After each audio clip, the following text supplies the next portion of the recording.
Desk in the bed.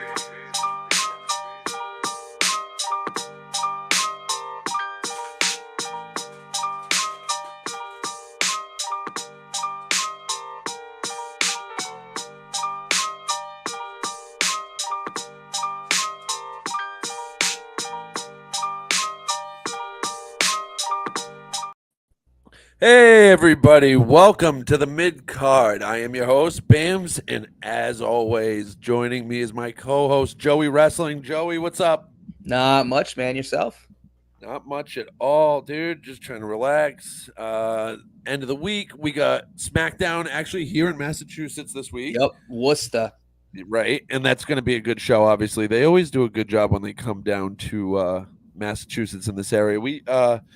So the guests, the listeners will have an extra episode this week. I recorded an interview live last night. I just got to finish editing it. It's with former professional wrestler, promoter, commentator, trainer. He's done it all. Scott King joined me yesterday. It went a lot longer than I thought it was going to. It went about 2 hours. He had so many good stories about so many different guys that he's worked with, and some actually like a really cool Steve Blackman story thrown in there too. Like, Can't wait to hear it. Oh, dude, it's dope. It's a good conversation. It was a lot of fun. But let's get into it, man. Joey, how you been? It's been a few weeks. We had some stuff going on, so Yeah, life kind of hit us the last couple weeks, especially me. But everything's good now. Everything's all right. Getting through stuff and just kind of enjoying the escapism that is wrestling. Been keeping up with it as much as I can. I think I mentioned this on the last show, but we went back to YouTube TV and the ability to just record things, like having because with cable you pay so much for a DVR, and YouTube TV it's baked in, and having that ability is just so nice. I don't have to be stuck at, like, I have to watch this 8 to 11. I have to watch this 8 to 10. Like, nah, like, I got nothing on a Saturday afternoon or Tuesday night. Just throw on Raw and I catch up. I can watch it at my own pace. It's changed. It's a game changer. Absolute game changer. The one beautiful thing that you said in it, it was like a passing comment, but it's very true. The escape that we have in professional wrestling is like nothing else in this world. Because while we watch it, like, it's, to me, I get this all the time, and I had somebody say this earlier when I was talking about the podcast. They're like, "Oh, it's fake, right?" And I'm like, "What? Yeah. What? Oh my God, what?" And he's like, "What?" I'm like, "You watch regular TV, right? Like, you don't just watch the news or anything." And he's like, "Yeah, no, I watch TV shows." I'm like, "Then it's the same thing. Shut up." You know what I mean? Like, for me, it's the same thing. Leave me alone. You know what made it hard for me with movies is like years ago, I kind of had the thought, for like the realization that, like, when you watch a movie, it's really just like adults playing house. Yes. Like, it's just adults playing pretend, and it made, like, for a while it made it really hard for me to watch movies again, because that's all I could think about is it was just these, like, extremely ridiculously paid adults that are just playing make believe and pretend. And it was like, and when you do that, like, it's like, you watch soap operas, you watch movies, you watch a lot of these things, like, it's all fake. I mean, hell, the NBA was fixed for years and probably still is. Honestly, if you ask me, I think it is still fixed. Same with the NFL. So, I mean, come on. Like, I hate the people that always kind of thumb their nose up at you or look at you. It's like you just gotta. It's like watching NASCAR. Like, yes, NASCAR is a bunch of left turns, but have you ever watched a pit breakdown of how they actually go or move around that car and get 4 tires on and off and a full tank of gas in like 12 seconds? Like, come on. There's more to it than what you actually see on the surface. It's one of those things that's always been a part of being a wrestling fan, that you have to listen to the detractors. Always constantly try to put it down and say it's fake, and it's, they try to disqualify a lot of stuff, and it's like everything on television. I don't know if they realize this. Even the reality TV shows are fake. So let us enjoy this. This is something that we all love as professional wrestling fans. We'll continue to love, and it is the best program on television year in, year out. It's constant. You know what I mean? As TV shows come and go, wrestling's always stayed. It changes over the years, but it's still there, and it gets better and better. We're gonna jump into Money in the Bank to start off the show, but what I wanna hit, and I don't know how you feel about him. I think we've talked about him a little bit here and there. Obviously, the big news coming out of Money in the Bank is, in my opinion, for my money, one of the greatest of all time. Oh no, what did I do? Where'd you go? I thought you were gonna have a little soliloquy right there. No, that wasn't intentional. um, I was uh, here for it. I was gonna strap in. I was like, oh, he got a little talking headpiece. I like it. John Cena announced that he is going to be retiring at the end of the 2025 run. So not exactly at WrestleMania, which I like. You know what I mean? I like that they're not doing it as a one-off of WrestleMania. Now you have some. You don't know how that match is going to unfold because if it was his last match at WrestleMania, he's going to lose. That's how John Cena is. He respects the business. He wouldn't go over. He would put somebody else over in his last match. So I think this is going to be. I think this is going to be a really fun ride for Cena fans and wrestling fans alike. I'm on the fence about this, and this is why. And this is why. I just find it so weird that he is like that they blocked time out for him to go out in Money in the Bank, to have this whole speech about how much he loves the Canadian fans, to announce his retirement, but also he's not retiring. Like, he went out there and had this whole speech and promo that he is going to retire, and that there's just a date on it now. But we knew he was going to retire, and we knew it was coming. So it's just weird. It's almost it has the feeling of like a Derek Jeter, Mariano Rivera, Right. David Ortiz, like announcing their retirement like the season ahead, so they can have like the farewell tour. So I just thought it was a little odd. At Money in the Bank, he's like, I'm retiring, but I'm not retiring today. I'm not retiring at WrestleMania. I still got one more run. And it's like, all right, what I think would have been better is if he's going to wrestle out 2025, like, why wouldn't you go into WrestleMania 41, I think is what's coming up. And like, you do a big program going into it. And then maybe from WrestleMania, you announce your retirement. You say you're going to like play a better story than just shadow dropping your retirements coming within the next 2 years, but you're still gonna have a program and run it. It was just a little weird to me. I don't disagree with you. I think it is going to be a great ride for John Cena fans and wrestling fans in general. Me personally, the era of wrestling he kind of ushered and spearheaded and carried was not the WWE that I paid attention to. A majority of that block, and it includes a lot of Cena's run. I've gone back. I mean, not Cena, CM Punk's run. I've gone back since over the last like 5 or 6 years to watch his run because I missed it. Yeah. But a lot of that wasn't really when I was paying attention to WWE because it had become so watered down and so tepid. And you had guys like Jack Swagger, Alberto Del Rio. I wasn't a big fan of Sheamus. A lot of these guys were top players that I just didn't fully believe in and didn't love. So that to me, I'm a little disconnected. It wasn't the same when like the Undertaker kind of retired when he lost his streak, when he was retired by Roman Reigns. It's not hitting the same. But I agree with what you said. Well, that was our childhood. Yeah, exactly. I mean, that was the nostalgia piece. But I think as I'm a Cena guy. We've talked about this before. I am a very big Cena guy. I think he gets shit on a lot.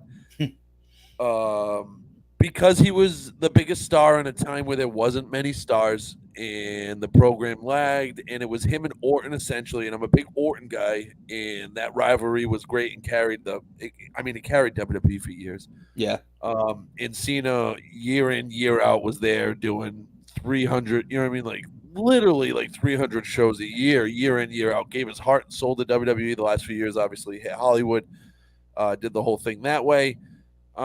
I love the idea of a retirement tour the way he's doing it because they're going to sell out. Obviously, every arena that Cena's advertised for is now going to get sold out because it is possibly the last time you're going to be able to see him. And also, I think it adds – I don't know how to word this the right way, but it does add like an extra layer to the matches that he is going to have. Like when we see Punk versus Cena, which I think we are going to get, it will be the last time, and it will be built up as the last time, and that allows, like him announcing it allows them to do that and move on from it.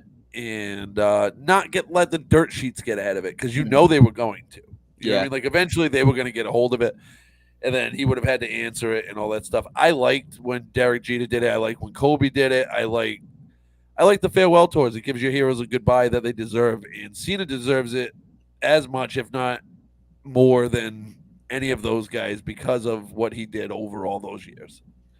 I just, I can't wait. I Now, can't wait to see the matches, because he said it was like what 40 something dates, I believe, yeah, something a little crazy like that. Yeah. which is a lot for Cena. Yeah. I'm Like that's assuming a lot for John Cena, he must not have a movie coming up or anything that he's signed on for, and I would assume that he's right? probably going to give the WWE that year. You know what I mean? As he's going to probably tour, go back on the road one last time, one last road, or one last run rather. But do you think at any point in this retirement run they're going to throw him a WWE championship?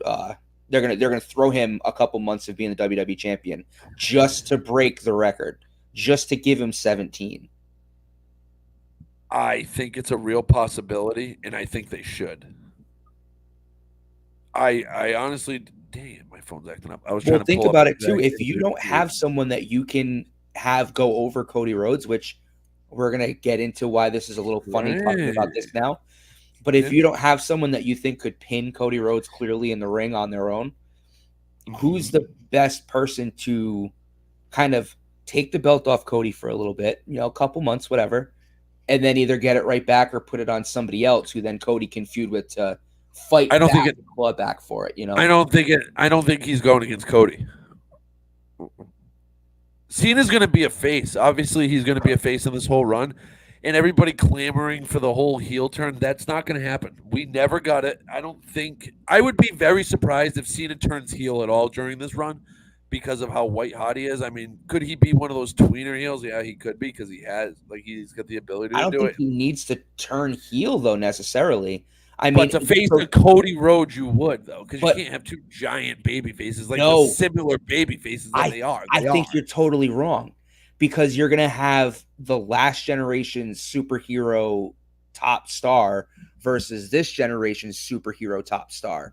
And I think If it, it, we, it could play very well. Like two guys are just like, hey, I respect you and you respect me, but like I'm gonna kick the shit out of you in a week. You know what I mean? Like it could I, be I think really good. if we didn't get Cena versus Reigns, then we would have had a better chance of getting that. But a few years ago, we had Cena versus Reigns doing the generation versus generation thing. Yeah, but he Reigns Mhm. was the was He the was the Cena. the clear heel. I And don't consider Reigns the same as Cena only because he still technically played a villain but heel this role.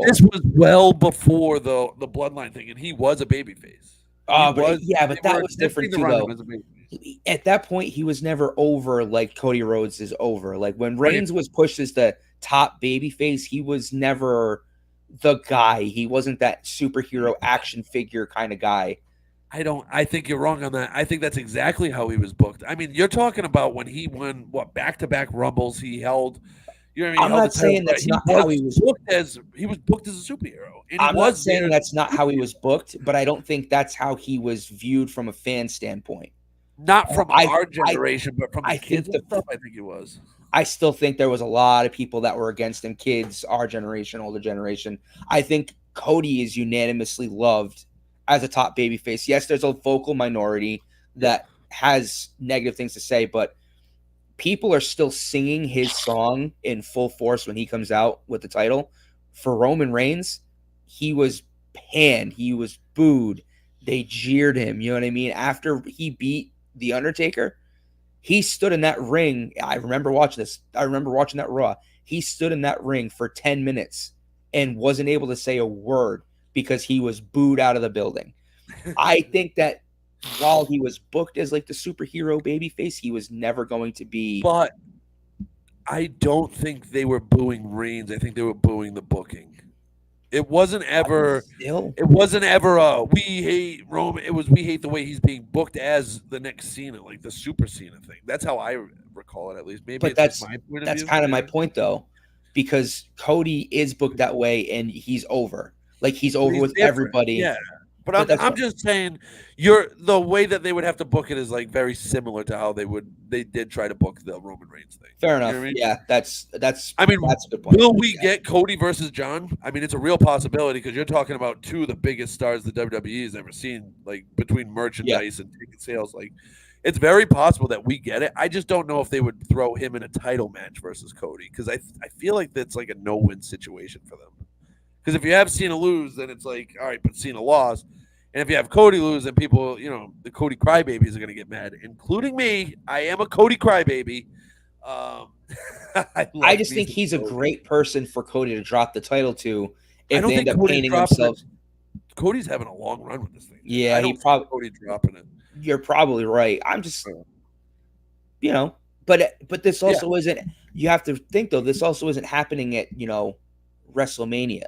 This could happen SummerSlam 2025. This could happen before. It could happen at like a Crown Jewel in 2025. You know what I mean? I think Cody's going through it with the title. I mean, it's very possible. I'm just speculating. If they Yeah. give him No, I another agree. run with a title, I feel like the only person he could beat and the only person you could let Cody lose to cleanly would be a John Cena type. If it's not going to be Roman Reigns, it would have to be someone as big as John Cena.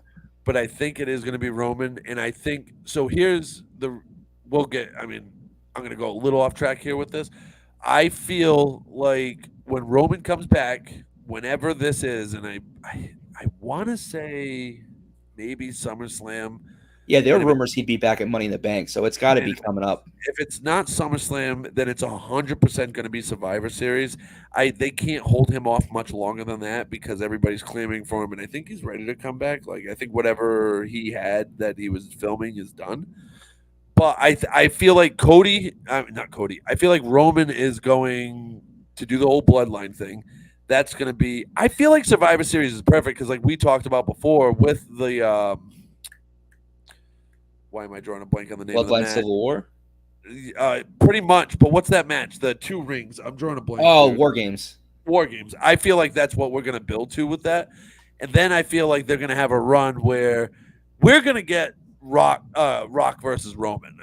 Somehow, I think that's going to be the next one, the next WrestleMania main event, and then I feel like we're going to get the Cody Roman rematch the next year. I don't think we're going to get it this coming WrestleMania because that would be 3 in a row, and they don't like doing that really. Yeah, but I feel like eventually we're going to get it, and I just feel like Cody's he's gonna hold on to that title for a while, and like we talked about, I feel like the Raw title is, hey, let's jump into Money in the Bank. We'll start with the contract match, and then because I really want to get into the world title picture and stuff. How did you feel about the Money in the Bank match itself? This was one of the first Money in the Banks where I think the women's Money in the Bank match outshone the men's so incredibly high. I think the men's was fine. It was nothing different than it's ever been. And I think like Andrade being in it, I think was weird because he's not over. He's just not. I don't see him as a threat. Gable, I didn't see in that spot either. And did you notice that they're chanting "You suck" in his music now? Yes, I thought that was great. Gable did. Yeah. So it was a very predictable match, and it was all right. And for it worked for the story they were trying to tell. In the long run, I think we're coming to an end for the Money in the Bank. I feel like it's run its course. Like it when it was on the WrestleMania card, it was dope. It was new. It was fresh. Then they did the whole pay-per-view thing, and now I just feel like you just said, it's nothing that we haven't seen. I don't think there is anything they could do that would be different from what we've seen. They've done so many of these matches. It's almost impossible to throw us a curveball here. The match is the same thing every year, with the exception of the pandemic era where they raced. And I would rather see that, if we're being honest, because I thought that was hilarious in what it was. The race to the top of WWE Tower, and Baron Corbin gets thrown off the side, and you're like, oh, he's dead. Like, I loved the concept of what they did. I hated the execution. It I hated it. I thought it could was have been a awful. little better. Yeah.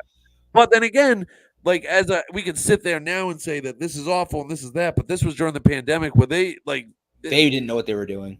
nobody knew what to do. You know what I Yeah. mean? Like it was uncharted territory that they tried to make the best out of it, and they did make the best out of it. Yeah, I thought And having both men's and women's matches happen at the same time with both groups fighting their way up, I thought it was great television. Like I thought for what it was, they did the best they could. I thought it was great. But yeah, it's just not there's nothing different anymore. It's the same spots every time. It's the same tough. type of wrestlers. You get two or three meatheads and then a Yeah. bunch of guys who do flippy dippy stuff and they do their flips off the ladder and they go through the tables and they get hit with it is the same copy paste match every year, and that's how I kind of felt about this one this year.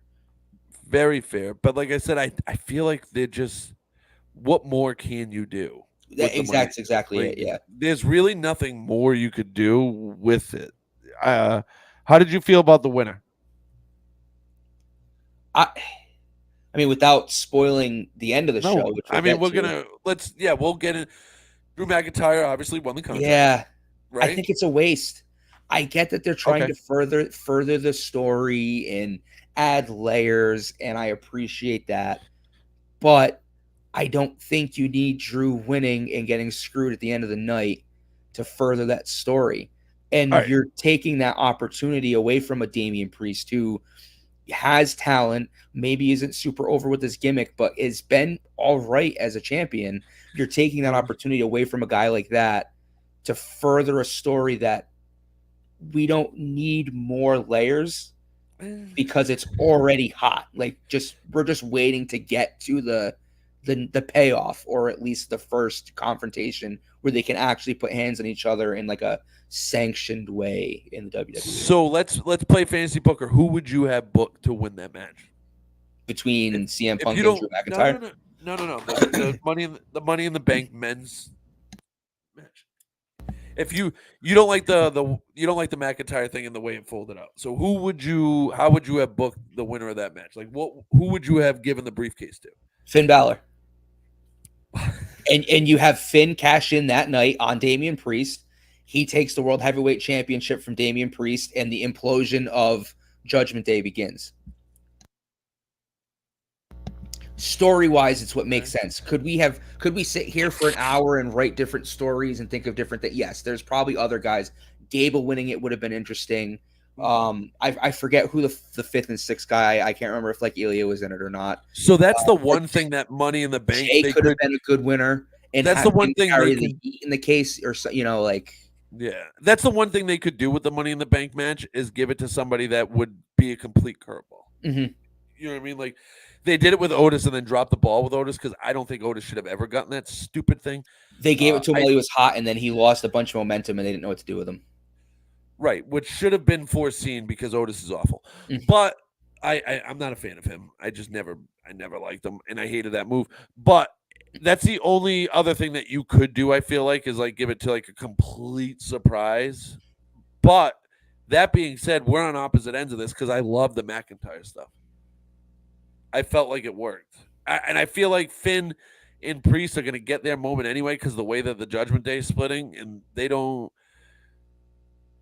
But it works both ways, though. That's what I'm saying. Yeah, it could. I understand what you're saying. Is Finn and Damian Priest, that's going to have its moment, but so isn't CM Punk in Damian Priest. I mean CM Punk and Drew McIntyre, and I get the thought process and I understand it, and it does drive it, and it does kind of show like McIntyre was like, oh, using gimmicky ways to win a title, I'll never do that, and then that's exactly what he ends up trying to do, and then CM Punk foils him again. Like I get it, but I still think there are other ways they could have done it without completely because basically that men's Money in the Bank match was irrelevant.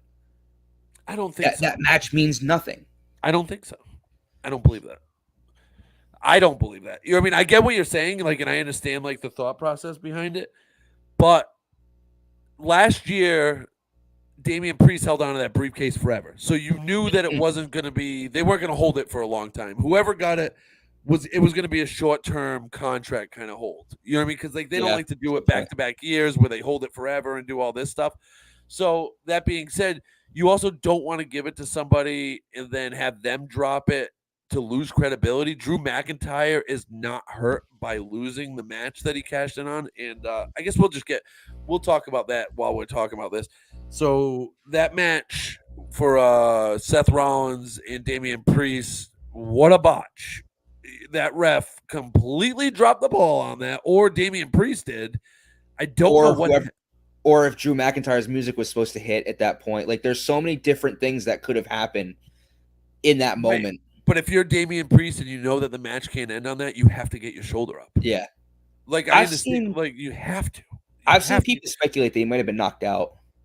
Like Really? I mean, he might, like the Falcon Arrow might have caught him on the back of the head a little bit more than he was supposed to. Like maybe he didn't. He was dazed. It's so then possible. Seth should have rolled or did something. You know what I Yeah, mean? Like there was ways that was a bad spot. That yeah, was right. because That was bad.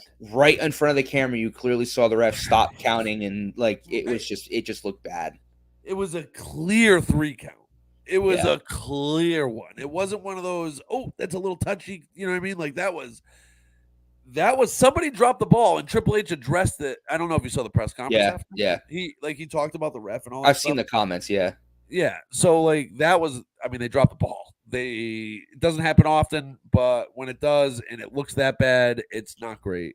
Like that was really bad in a world title spot with like you said, the hard camera's right on him. yep. Like there was no escaping that at all. So, do you think that the ref should have counted 3, Yep. and then they just improvised from there? Yep. Yeah, That's I agree. I think for they should have me. the same thing. Yeah, I feel like you have to play it.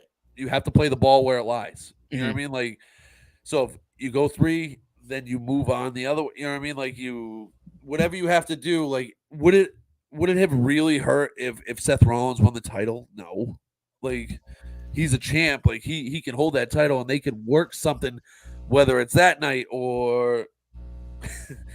I just got a text from one of my buddies. He said I look like a teenager with my haircut because obviously I've had the long hair, and so I went with a really Oh, I didn't even notice that. Yeah, yeah. I didn't even notice. Yeah, I went with a really short fade because Wow. the heat was getting to me, dude. Like, That's a good point, and it's also something. Just because if we're gonna do that, I don't have that problem. I don't know what having hair is like anymore. yeah, dude. So So I do construction and stuff like that. So like in welding, and it's too hot. It was too much, so I cut it. And somebody that was just watching was like, "You look like a teenager with the hair." So that made me pop. But anyway, yeah, I felt like they should have counted to 3 with that match, or like, yeah, there's no other way around that. I feel like Seth and Damian Priest. If Damian was knocked out, then that's on Seth for not like rolling. You know what I mean? Like protecting or whatever. Yeah. yeah, like you have control of it. It's not like you couldn't have made his leg look like it kicked up. Like you could have did something with that, right? Like, And in reality too, like if they're afraid to, like if they have the writing done where it's like, well, Damian Priest is supposed to retain. Well, I mean, if he's supposed to retain, then kick out. right, You know what I mean? Like if you don't want to ruin creative, then kick out, because if not, they're gonna count to 3 and you're gonna lose.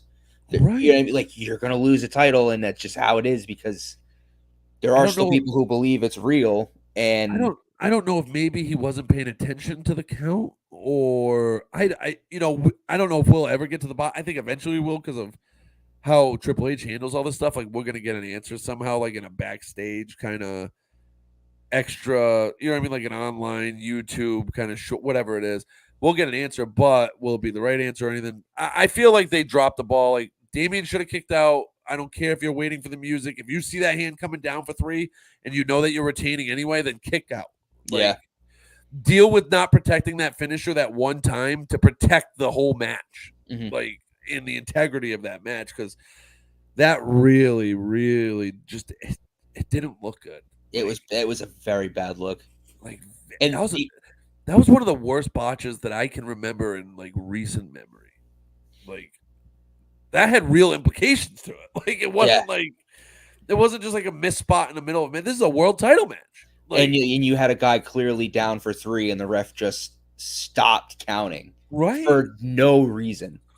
Right. Just literally 1, 2. And as he's coming, like he came down with 3 and then went, nope, 2. Yep. And it's like, well, what do you mean 2? Nobody did. What do you, and then the music hit. And then it's like, uh-oh.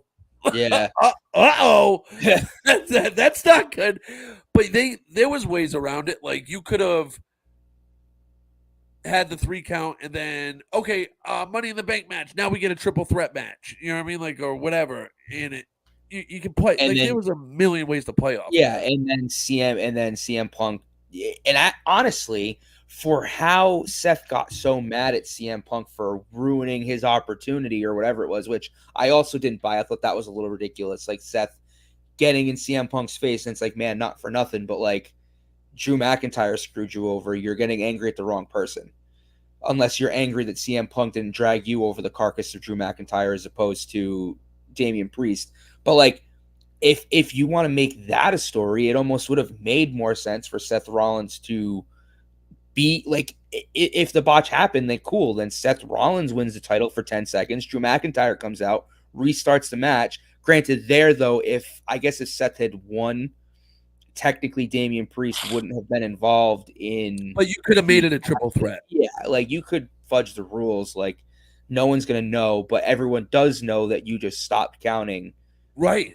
for no Like reason. I would have much rather them have to make a shitty 3-way, you know what I mean, just to make up for their mistake rather than have a blatant missed 3 count. Yeah, Like I agree. that was bad. But yeah, I think the Seth Rollins thing obviously plays off of the whole when he came back, he was mad, Yeah.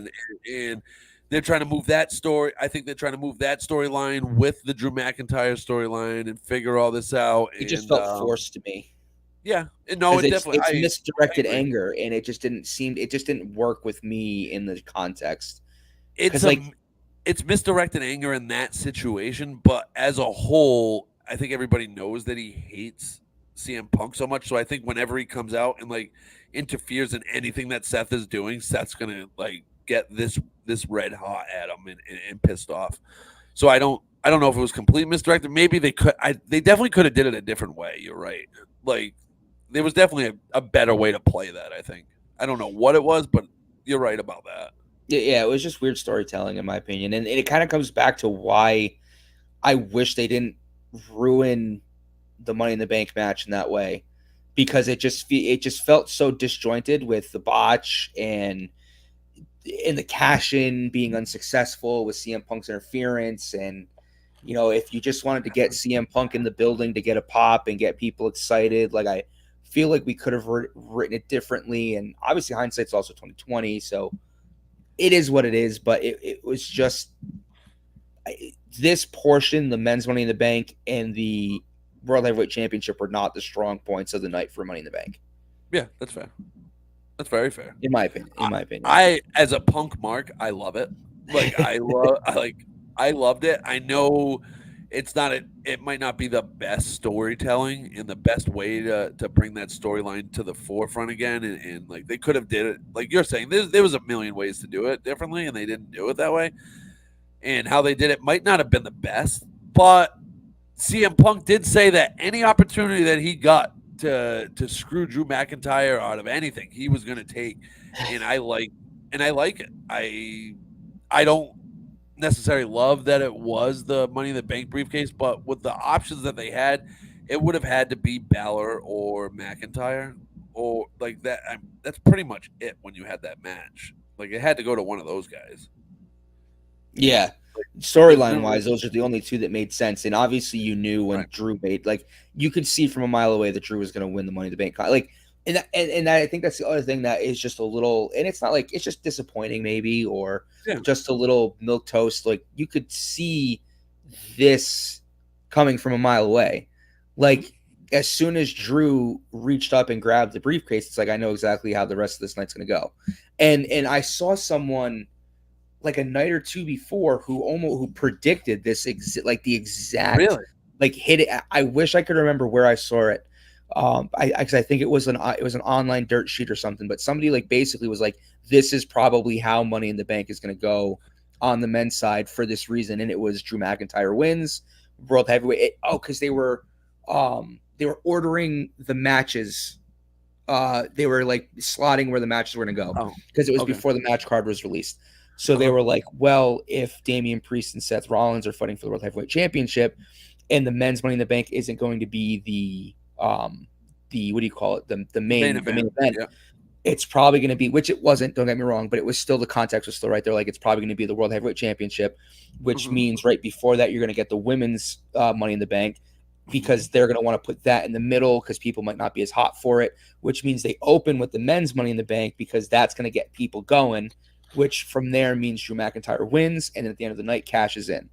And it basically like came almost perfectly with how they said, the only difference being the bloodline match was the main event, which I also thought was a weird choice because I don't know if for where that storyline is, that's the one you want to highlight as the main event, but it got a headline at the end for what happened, which I thought was pretty freaking ballsy of them to do, but I like it a lot.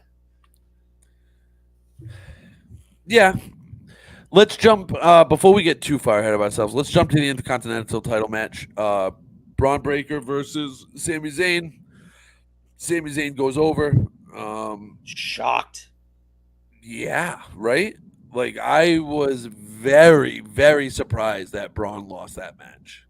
The way like Sammy cut a good promo on Raw following this, and he's like, "I'm not the underdog. I'm the champ," and I like that. Like that's Yeah. I like that outlook. That makes sense to me. Like you are the champ. He does deserve respect.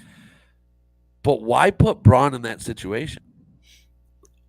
So before I answer this, I just want to point out how friggin' awesome was his new music. Love it. I mean, Love it. they clearly heard the complaints of the WWE universe because that was the best like new like the best they've introduced new music I've because like I remember him coming out and I'm listening and I'm like, this is different. And I'm like, this is good. There's no way this is like CFO, like or whoever's doing it now. Like, so it's golf clap to the WWE for fixing something that was very much broken, and that was with their new music. It almost As sounded like we Disturbed. as we talked about before, though, this is Triple H's era, and they listen to everything. Yeah. Like they have their finger on the pulse of the WWE universe, and they really ride that and make the changes that they feel they have to make to keep the audience like. Obviously, they're not going to try to please the audience at all times like AEW does with their little niche audience that they have, but they do a good job of not veering too far off of what fans want to see and what makes sense in their direction. Yeah. You know what I mean? Did I don't know if I said that right, but that No, yeah. Braun Breaker losing broke my heart because I think we both talked. I think the world of Breaker. Mhm. Like I wish he would go use the Steiner name though. Like I wish it was Braun Steiner. Like for some, Braun Breaker just I don't know. It's a great name. I just want Steiner involved. Like I It's want the Steiner yeah. name. Well, especially because like they used the siren, Yeah. and he came out in He like barks, throwback too. Rick Steiner leotard or Yes. singlet. Like I like that a lot too. I thought that was a cool callback. I'm gonna assume the reason he Mhm. lost here is because he's still green, and not green in the sense that he's not a good wrestler, but green in the sense that he's green to the main roster. Yeah. And while he's clearly a star and clearly a main event guy for years to Mhm. come, I think Trips being Trips and where he came from looked at it and is like, Mhm. we're going to play a storyline where you could be this badass who can beat anyone, but you're going to get humbled by someone you could have beat because you weren't focused. You were looking too far ahead and not at what was in front of you. And I I think that didn't might even be think something that about they're it like trying to that. like write or show. I didn't even think about it like that. I like that though. I like that point of view, Joey. I didn't even that wasn't even part of my thought process. I couldn't understand why they did it, and I like the way you just broke that down. That he's green and maybe looking ahead and it overlooked Sami Zayn, Yeah. right? Like that's what you're pretty much saying. Like he just didn't think Sami could have beat him. They need to make He him beat him a baby clean. face, and they need to make him an Yes. ultra baby face. And the best way to do that is to take a heel persona that he's Mhm. built Mhm. and break him down to being like, listen, like you're great and everyone knows you're great, but you're gonna keep losing if you don't like what's a term, like if you don't respect your opponents, if you don't respect who's in the ring across from you, because if they're wrestling you, they deserve your respect because of your like something like that. Like it's probably, Yeah. if I had to guess, that might be a story that they're trying to tell. And I mean, it's something that happened with Triple H back in his earlier career. Like, and it had something to do with the Click. I get that too, but Yeah. he had to cut his teeth before he got his opportunities. Yeah. I like that. I do like the way you broke that down. I not to get too far ahead, but on Raw, when Braun Breaker ran around that ring and speared him, wow, You dude. know, did you notice he pulled the "what's that over there" to Adam Pierce? Like, Yes, yes. And then dude, he took off, and when like Pat McAfee calling it, first of all, Pat McAfee back on commentary is great, and when he said like he took that corner like Miles Garrett and like started like comparing him to like T.J. mhm. Watt and all these guys, like that's the perfect analogy because that's exact. He looked like a Yeah, defensive end he's an coming edge off rusher. the Yep, edge. Yeah, yep, he's a freak athlete, and man, did he fly, dude! And yeah. he took Sammy right out of his shoes. Like that was that. Again, I know I'm a Braun Breaker mark, and like people are gonna be like, oh yeah, you're no. Yep, yes I am. Yes, I am. I am a nut hugger for Braun Breaker because you see him do stuff like this, and how can you not be impressed? Like, how can you not watch that and think, like when Brock Lesnar first came out and did like all these freakish athletic Yeah. things? That's what he reminds me of, and that's how WWE is building him up, and I love every second of it. And the loss, like you said, is the way you worded it really is turning me on like him losing, and I don't hate it as much because of they could go in a direction like you're saying to get him as a babyface because everybody wants to cheer for him. Yeah. Like fans want to cheer for Breaker. I do like that dude. Like I think it's a matter of time before he gets the title, right? Like Yeah. that's the way it's going. The next time he faces Sami Zayn will be for the Intercontinental Championship, probably at SummerSlam, and he's going to win. I just think it was one of those things where they weren't giving it to him right away because, again, he just was. I'm a badass. I'm going to break everybody. Yeah. I'm going to do whatever I want. And I think it was like maybe not necessarily the business, but as storyline, like you're not going to roll everybody because someone is going to outsmart you. You can't just be physically better. You need to be mentally better. Yeah. I like and that. He's not there. He's clearly not the way they're portraying the character, he's clearly not there, He needs some work promo wise, and I saw something that he might get a manager. They might pair somebody up with him, but who do you pair up with him?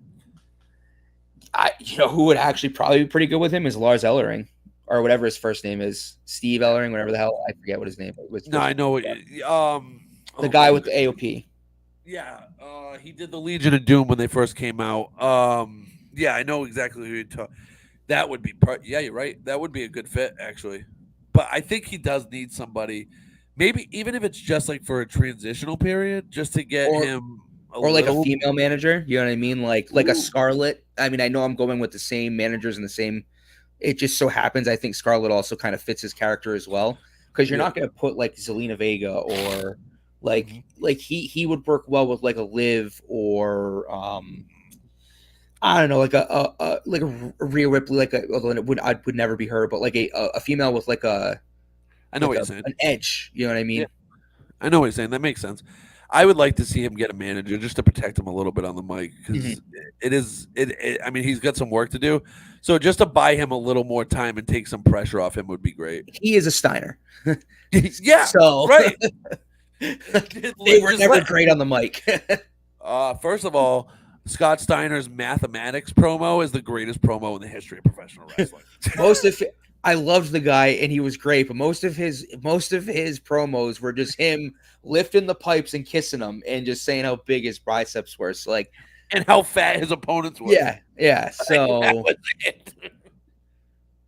That's the perfect way to do it. He is a Steiner, and the way he talks, you can definitely tell that he's a Steiner. I made I was at my dad's house and I was watching. He was like, he's not a wrestling fan, so he looked up and he's like, "Who the heck is that?" And I was like, "That's Braun Breaker." He goes, what a big son of a bitch." I was like, "Yeah, dude." I was like, "It's and he's like, "He looks familiar." I'm like, "Yeah, that's one of the Steiner's kids." I said, "That's Rick Steiner's son." And he goes, "Oh, he does look like him." so much like Rick Steiner. I'm like, no, that's his like actual shoot kid. Like that's this isn't like a storyline. That's his actual kid. And he's like, yeah, that looks like. And dude, my dad was like, that kid's impressive because he watched the spear and he was like, Mhm. dude, that's like, I was like, yeah, he's a freak athlete. But yeah, I'd like to see them do something with him. As far as like a manager goes, or Like just build a his heat getter. character a Yeah, little bit deeper. right, Because that's the exactly. thing with these dudes is they like these badass guys like Braun Strowman was another one where like they were just meat trains and that Right. kind of became all they were. And Yeah. I think some of Braun's best work was with the Wyatt family and when Uh-huh. he kind of was on that little thing with Alexa Bliss.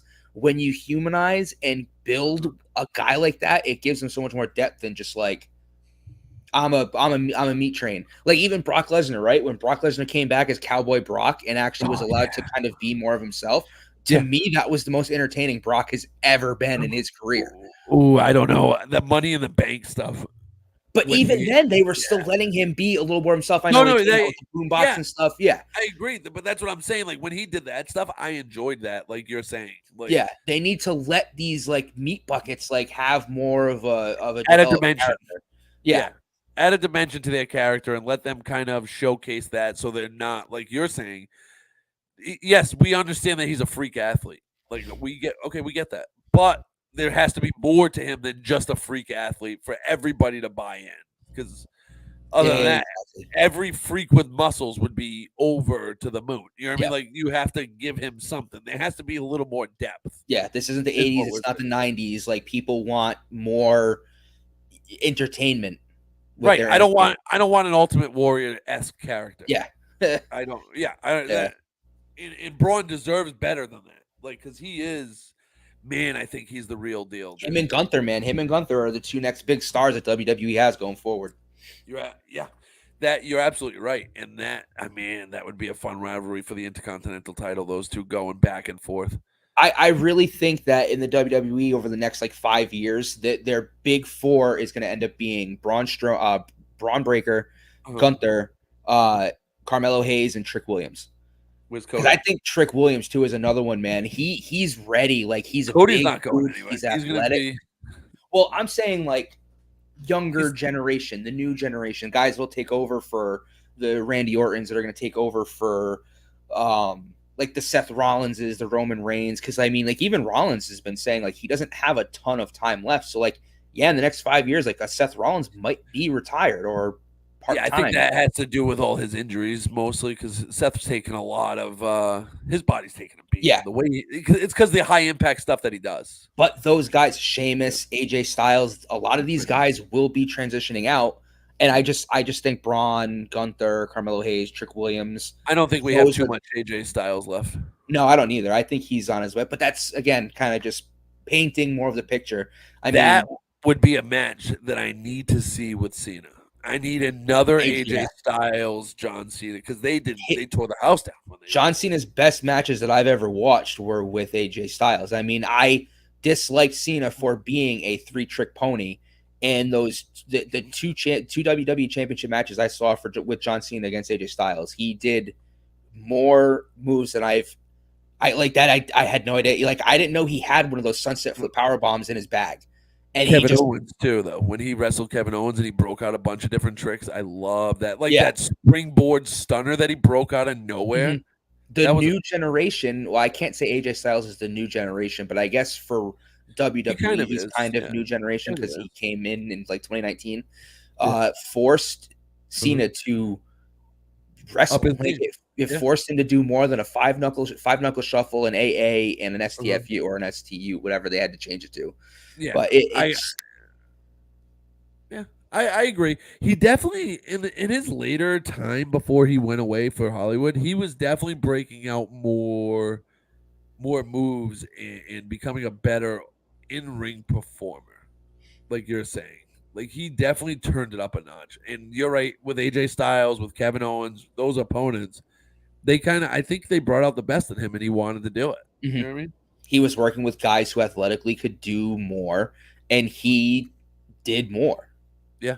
I would love another Kevin Owens John Cena match too. Yeah, that would be good. We're gonna get There's it. We're gonna get all of these. Yeah, we're getting Punk, we're getting AJ, we're getting They're Owens. gonna get Owens. They're definitely gonna get Owens. I think so You're too. gonna get a Cody Rhodes John Cena match because I think that's You are, a yeah, you're fantasy right. match. We will Whether get it. whether it's for the title or not, like I don't, it's gonna happen regardless because it is. It's a fantasy book match.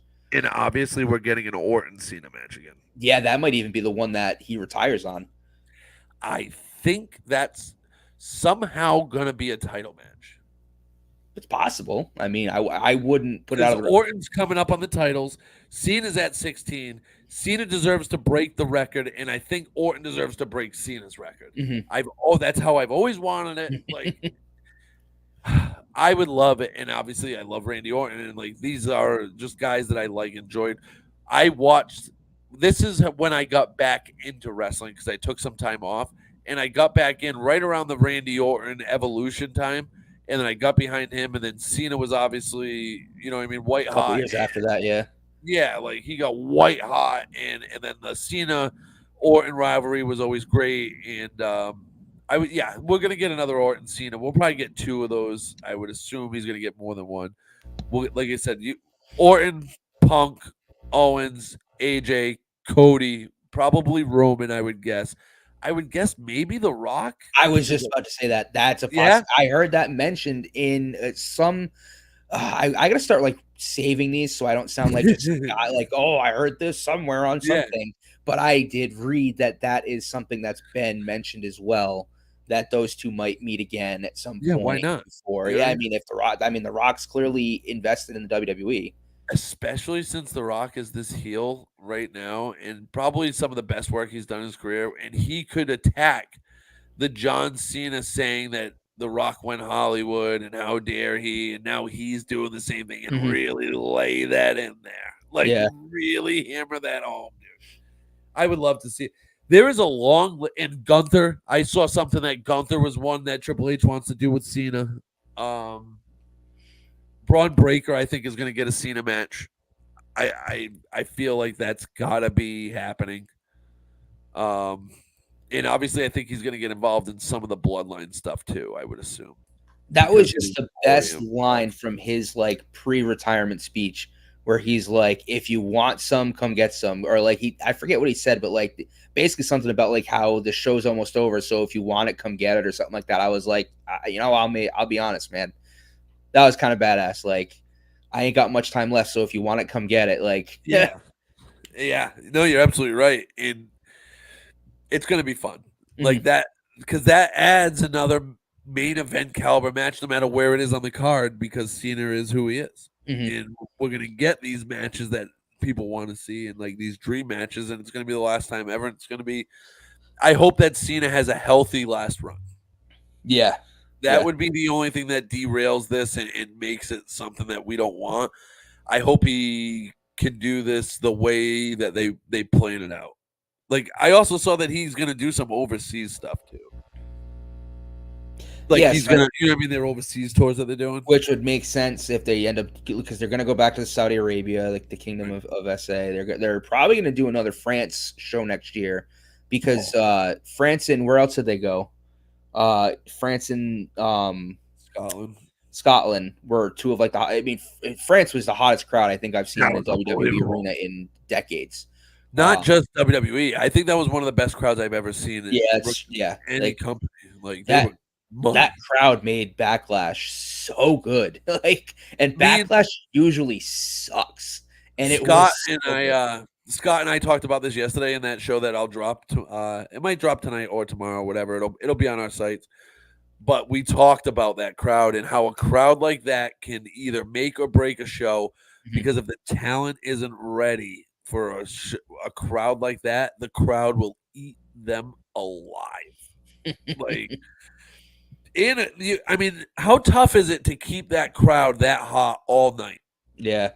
And they were able to do it. Like, yeah, that'll be to see Cena wrestle and something like that would be dope. Like that was crowd, like the ECW arena one when the crowd was like way against Cena and he just lived for it. Yeah. You know what I mean? Like he ate it up and did I'm excited. I'm excited that we're getting this much Cena. You know what I mean? We're not just getting one match. It's not just WrestleMania is my last one. We're getting a tour of Cena, like, and I am all in. I think it is cool that he is seemingly clearing his calendar Yeah. for one last full time run in the WWE. Yeah, I think he's finishing up Peacemaker or whatever that show is that he does, right? Is that Peacemaker? Yeah, I Am think I so. saying that Yeah. right? I don't know if Whatever it that's the is. name of it, but that's at least the character he's playing. Yeah, Yeah. So that I think he's wrapping that up and then he'll come back and start it. I hope he starts it like at Survivor Series this year and doesn't wait for the Rumble to start this tour. yeah. Like because then we could really dive into some of these programs. But before we get too just carried away with the Cena stuff, because I could talk about Cena and all these matches all night. We already kind of talked about the Seth Rollins, Damian Priest botch match. How that ended. Damian Priest still walks away with the title because of CM Punk screwing over Drew McIntyre and the ref counting 3-2. He just, Counting but two, and nope. yeah, count 1, 2, 3. That was 2. But all right, so we'll go on to the women's match. As you said, I think the women's Money in the Bank was the better of the Money in the Bank matches. This was the best women's Money in the Bank match that's they've probably ever had. Really? I mean, there were big spots. It was. It looked very good for the most part. There wasn't any, because it just happens with more of the women's matches that there are more sloppier spots. I don't want to say sloppy is not necessarily the right term, but not No, it like is. You're right. You're right. Everything, it came together well. The spots were great. I mean, playing up Chelsea Green having this massive fear of heights like the days before, and then her probably taking one of the bigger bumps, one of the bigger falls from a ladder that anyone's ever taken. That was a pretty big. That was gnarly. That was a pretty big bump. Like, I still would have liked it. I don't love Tiffany Stratton getting the contract. So that's what I was going to ask you, how you felt about that. But I get why they're doing it. You could have given it to Chelsea Green and made like a comedic kind of sideshow thing with it. But I think, but it didn't even have to be a comedic one because she's so annoying with it. She would have been perfect. We talked about this one of the last times we did a show. She would have been great with that contract. I just don't think she's the like. I think they wanted to go in a more serious direction. Okay. With like they wanted to build her. They wanted to build the next women's superstar, and Tiffany Stratton for months has been touted as that, and I think that's what this was about. But she's not going to cash in and fail. She's going to cash in and she's going to get a title. Yes, especially the way that the men's Money in the Bank and like Tiffany Stratton's getting the title. Yeah, when she cashes in, she will become champion of whichever show, brand, whatever she decides to cash in on. Right. And I don't hate Tiffany Stratton again. I don't think she's ready for the title yet. But again, you have a year to get her ready. Yeah. And I think they're going to take their time with it. I don't think it's going to be like a long, drawn out process. Like, I don't think it's going to last all the way to Mania, but it's gonna take a little. Maybe around the Royal Rumble, we'll get a cash in. I think like her promo with Trish after the match, like, was very cringe.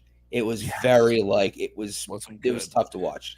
Yep, it was a typical like, I'm the new person and I'm super cocky, and the old timers like, you shouldn't be cocky. Let me tell you, like, all right, like it was almost like they were trying to play off the Caitlin Clark thing. Yeah, dude. It's like I've seen this a million times. Like, it wasn't good. Yeah, it wasn't good, but the match was good. Yes, and before we do move off it, shout out Io Sky for a Michinoku driver, and shout out who was it that took it? What's her name?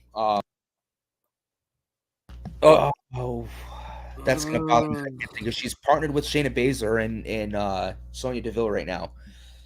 Oh, it's gonna bother me. Zoe Stark, and shout out Zoe Stark for taking that, because that's an insane bump to take on a ladder. And I'm pretty sure Io Sky was really feeling that afterwards. Like, I know she was playing it up a little bit, but like, that hurt. I think she lost. I think she knocked the wind out of herself. I think you've talked me into it. I think this was the best Money in the Bank women's match that they've ever done. Yeah, It was the cleanest, had the biggest spots. It outshone the men's in every way. It was crazy. It was crazy for what it Yeah, was. it was. Yeah, no, you're 100% spot on with that. It was good. They gave it to the right person. Chelsea Green had the moment up at the top where the crowd started getting. I mean, they popped for it when I she thought was she like had grabbing it the too. music. I think everybody did, and then she took a pretty good bump coming. That was, Oh, I'm telling you, that's one of yeah, the large, I think that's one of the highest falls anyone's ever taken off of yeah, a I think. ladder through tables. Like that was, Yeah, she and went from the ring to the outside through a yeah, table. and you, if you notice too, as she's going down, which I love that she did this, even though it's like a little immersion breaking. I'd rather see a star do this.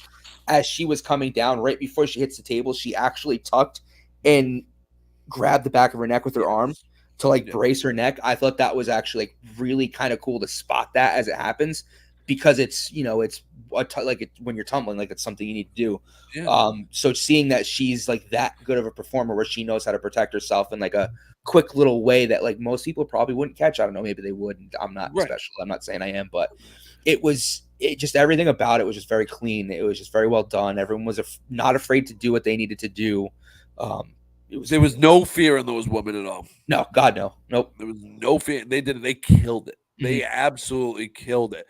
And then we move on. We get the Bloodline versus Cody Rhodes and rated RKO, if RKO show, whatever they're going by. I don't know. I I didn't get behind this match. I had trouble getting behind this match. I don't know how you felt about it. I mean, it wasn't great, if for like being honest, because I mean, so your Solo, I still think is not like a great in ring performer. I think the He's Gorillas of getting out. Destiny, He's getting outshined by yeah, the guys in his group. the Jacob Gorillas, Fatu. yeah, Jacob Fatu is going to be the big star out of that group. yeah. I mean, him no selling the springboard DDT, like how ballsy, like that move that's in Randy Orton's bag, and they just let him no sell it. I thought was pretty crazy. And you I know that was Orton's idea because Yeah, nobody does that without Orton saying this is what we're doing. hmm So the respect that he has and him trying to put this is what I love about Orton too is he's like really pushing the next generation like he should because he's that vet now. But yeah, you're right. That was a cool spot. Just no selling that doesn't happen. Like that yeah. doesn't. I've never seen it. I've never seen that happen. But I think with this match, the only thing that needs to be talked about, because it was basically about what you would expect it to be, is the fact that they let Solo Sikoa pin Cody Rhodes Right, in the middle of the ring, clean. and it was technically clean. Yeah, It was clean, and like yeah, like he's protected in the sense that it was like a triple threat tag, and there was some like interference in the tag sphere world of what it was, but like he hit him with the Samoan spike, and they let Cody get pinned clean by Solo. I mean, that's a it's ballsy crazy. move. Right, and it won't hurt him because of how hot he is. No, God, no. But that is a big spot. You're right, and Yeah. that does need to be highlighted that the champion got pinned right in the middle of the ring. There was, I mean, and this wasn't a Damian Priest 2 count. This was he got pinned. It was, And you I don't. know who It hasn't was pinned, nothing way. Who? and you know who hasn't pinned Cody Rhodes in the middle of the ring in over 2 Roman years? Reigns. Roman Reigns. Yep. And you And know and that. you know who has? And you know who has? The Rock, Yeah. who I think Yeah. is running this new bloodline. You think so? I think The Rock is running the new bloodline, and Roman Reigns comes back and reunites the old bloodline with the Wise Man, and I that's don't the know. bloodline civil war. And maybe Jacob Fatu goes one way or the other, or I So think we get my only bloodline civil war.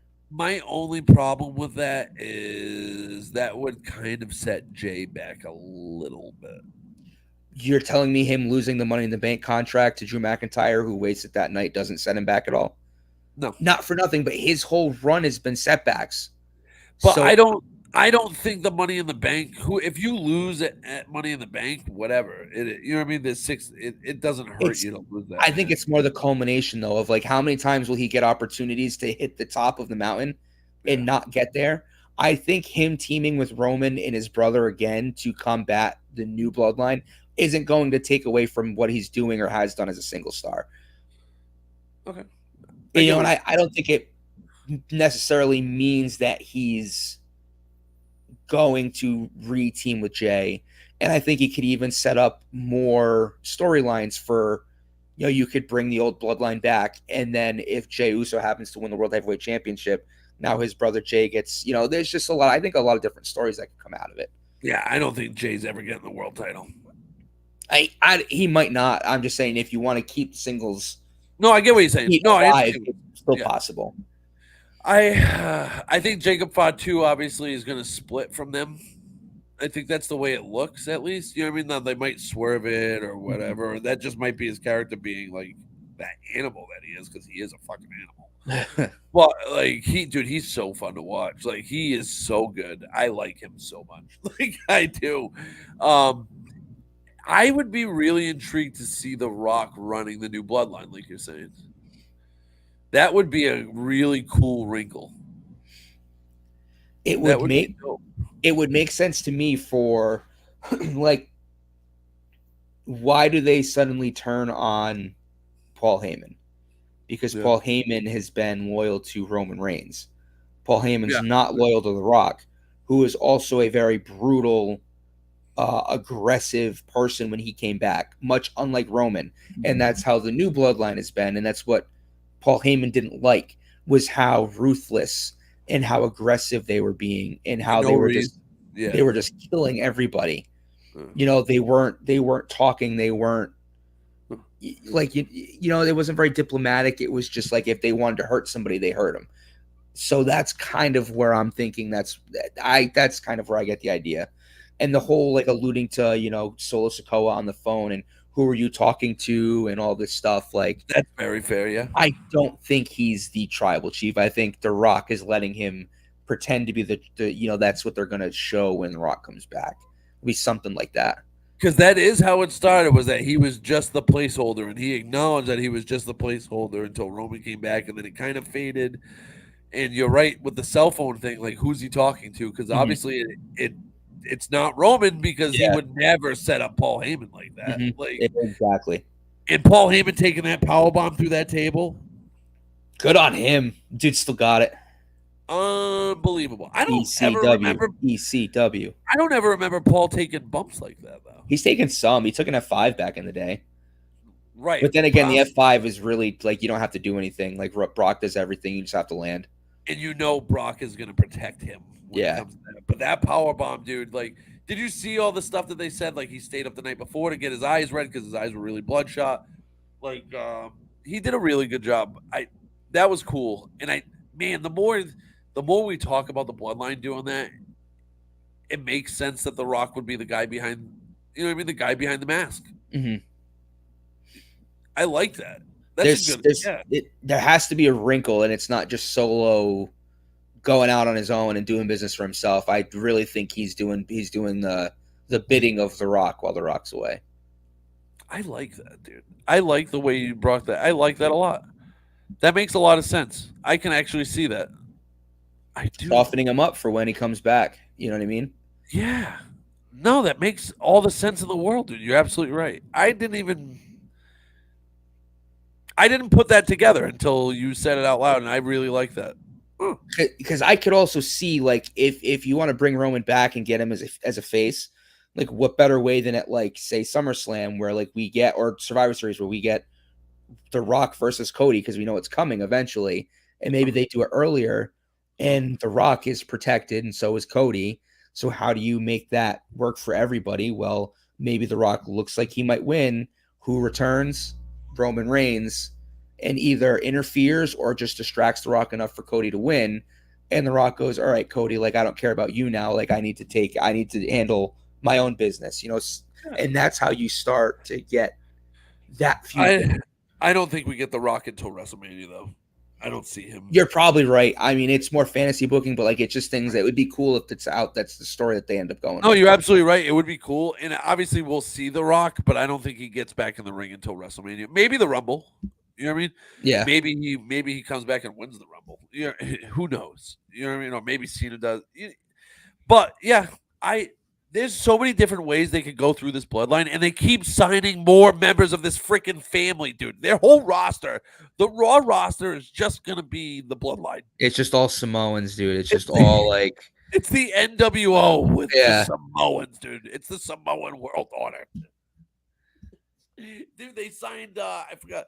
They signed another one last week or whatever it was. I forgot his name. But I mean, how many members of this family can you have on the roster? Like this that bloodline's gonna be huge, dude. They're gonna have 2 matches. They're gonna have 2 War Games matches. That's what Yeah. A squad and then B squad. All right, so let's get to Raw. The Raw after this pay-per-view, I thought it was a pretty good Raw. Yeah, it was one of the better Raws after a pay-per-view. I think they really kicked it up a notch. I think they heard everybody complaining and they turned it up. And what did they say that Drew McIntyre was suspended, right? Yeah, they suspended him. They talked us. Yeah.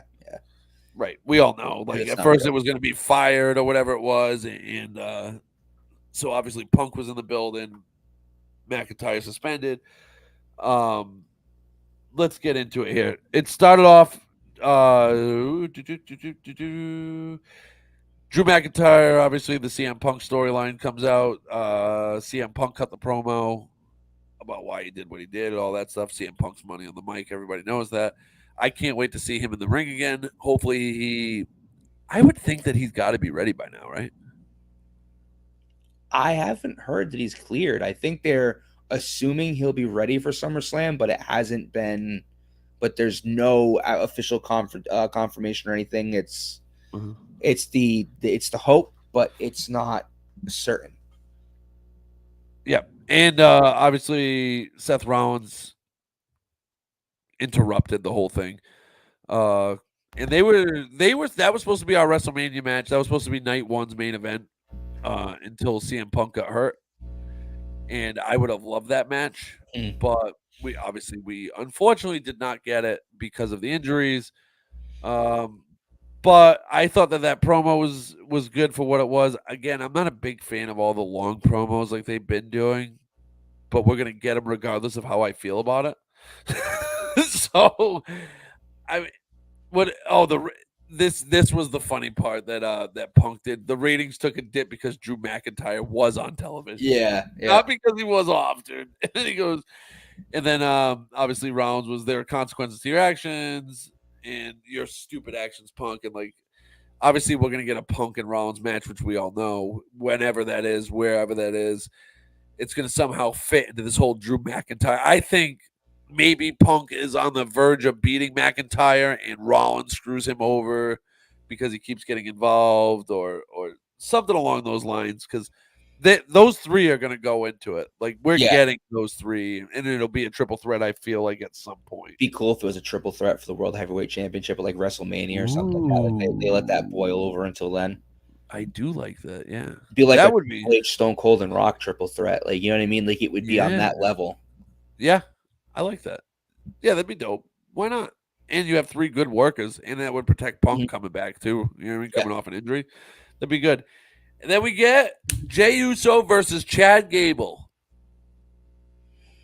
What a match. I mean, who gives a shit about the match? The way it ends, the lights cut out, Jey Uso wins. He does the yeet and then runs away. Gets the F out of there. Right, which I like, by the way, because you're creeped out. You want no part of this, and that's what Jey Uso's been doing, is running away from this, as well he should. And then Nikki comes out with a box that she's had for Pat McAfee the last couple weeks and then hands it to the commentary team, obviously, to Pat McAfee. This feeds off into McAfee has his live show every day, which he's been off for like the last week and a half because he takes these weeks off because sports are dead pretty much. Only baseball is live, so he takes a couple weeks off. But they've played into this with like the blue screen saying you lied and like all this stuff. And like obviously the Wyatt 6 is they're targeting Pat McAfee. For whatever reason it was. I don't know why. We don't know why yet. But how do you feel about them going after Pat? It's an interesting choice. I wonder if there's... I think they're building up to a War Games match. Well, it's.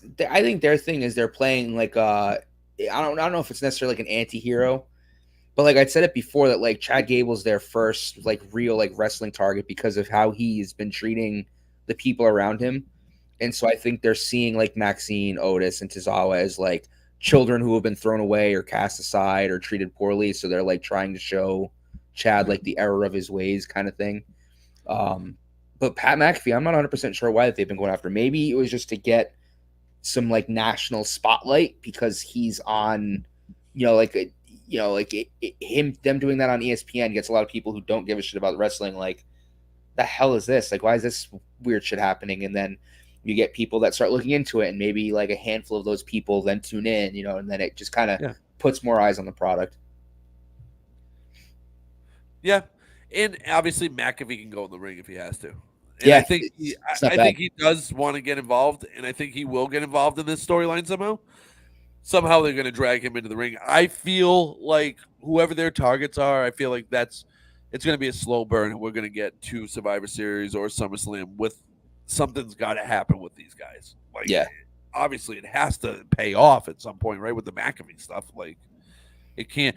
Now, could this be a way to get McAfee off of television during the college football season because he does go away because he does college, That's a good point. That's a very good point. Honestly, probably.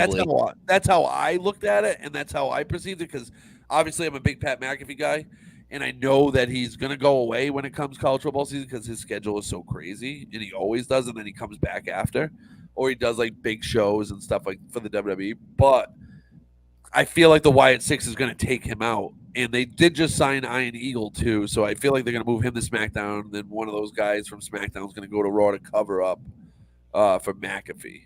If that's the route they go. If he gets written off TV, this is how it's going to be. Yeah, that's a good point. That's actually, honestly, probably what's going to happen, in all honesty, because they do need to figure out a way to get him off for the 3 or 4 months he'll be away doing ESPN, like Game Day or whatever he does with them.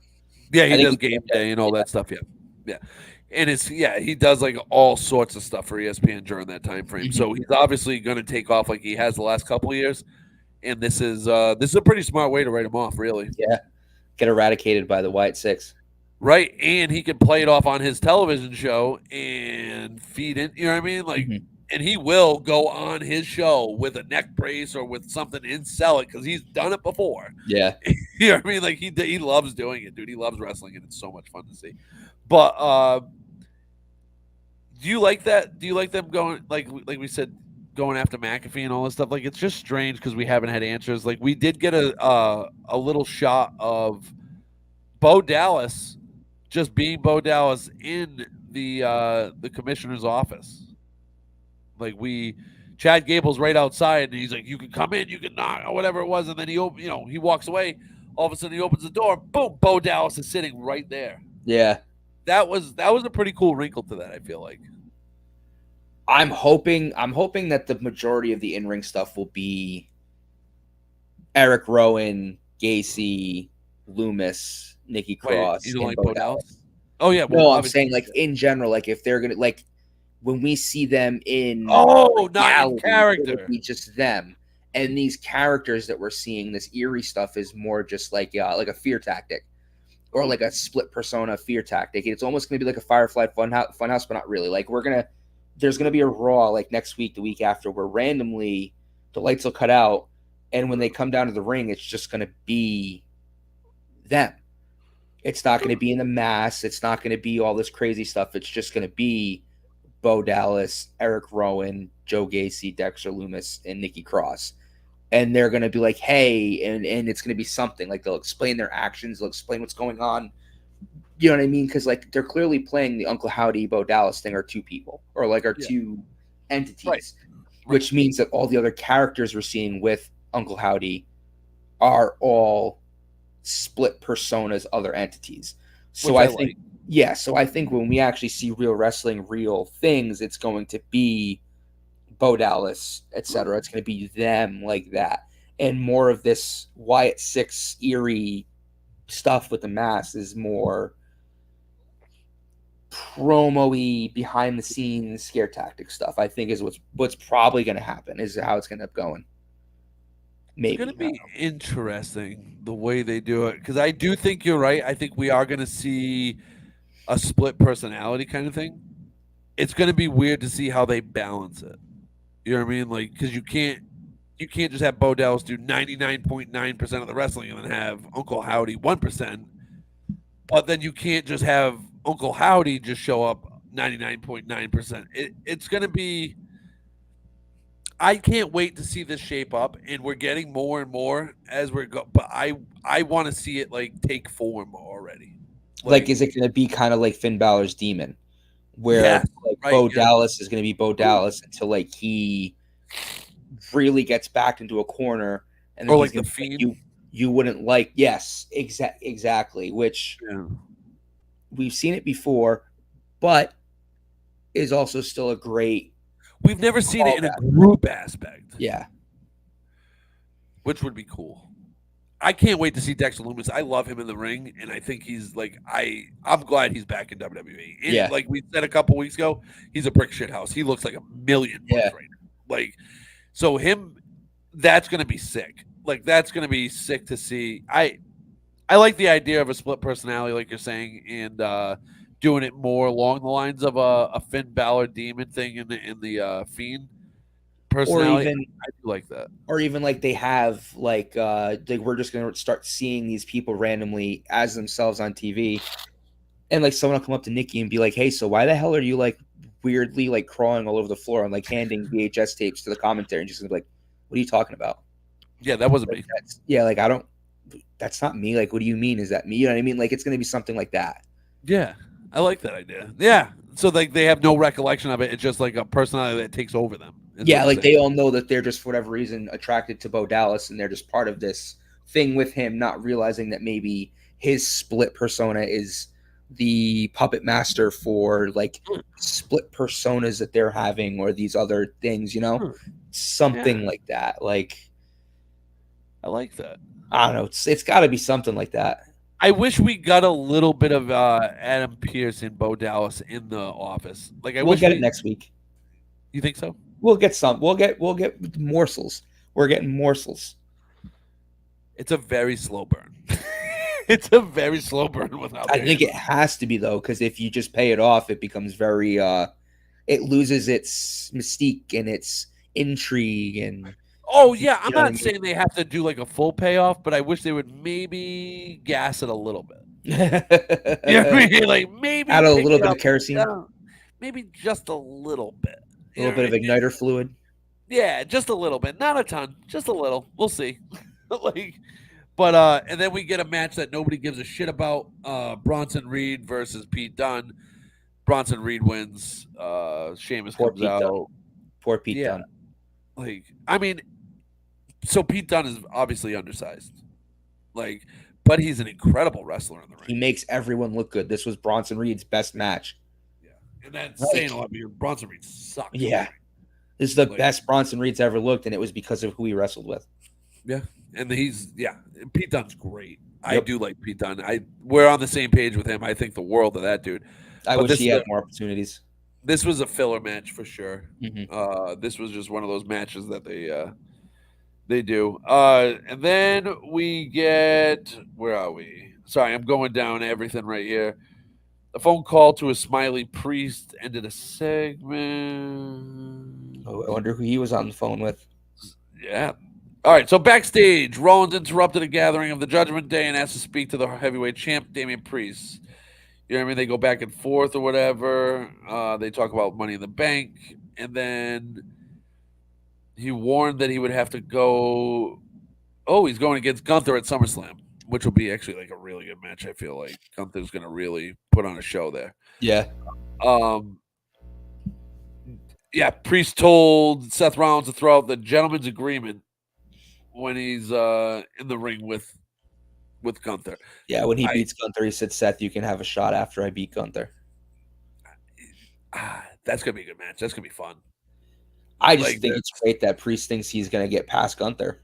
So he's not holding that title past SummerSlam, regardless of who ends up taking it off of him. You don't think so? I think his moment's coming up to is coming to an end. I'm surprised that he's held it this long. I thought he was losing it at Money in the Bank. If we're being honest, Yeah. I Yeah. thought it would have been great if Drew walked away with the title. I would have loved it if Drew walked away with the title because CM Punk helped him get it, so then Punk got a title match. Yeah, You know what I mean? Like something like that. That would have been like a cool wrinkle, I think. that's and that adds to what we were talking about earlier. There's a million different ways it could have gone, and the way it went, I think, was just very milk toast. The way I thought it was gonna go when McIntyre got it was McIntyre cashes on Seth Rollins, and Punk screws Rollins over because Rollins obviously whatever. And then McIntyre gets it. Then Punk gets the title match whenever he comes back because I gave you that title. Don't forget that. And then now you still have the escalated Seth Rollins, CM Punk, Andrew McIntyre now in the world title picture, and Damian Priest kind of fades away out of it. But the world title is the focal point of those three superstars, which are those are the guys for Raw. You know what I mean? Like those are their That's the big three. That's the people leading that show. that's their formula right there. Those are the three that are going to carry it, and I feel like Finn Balor is going to slip in there somehow.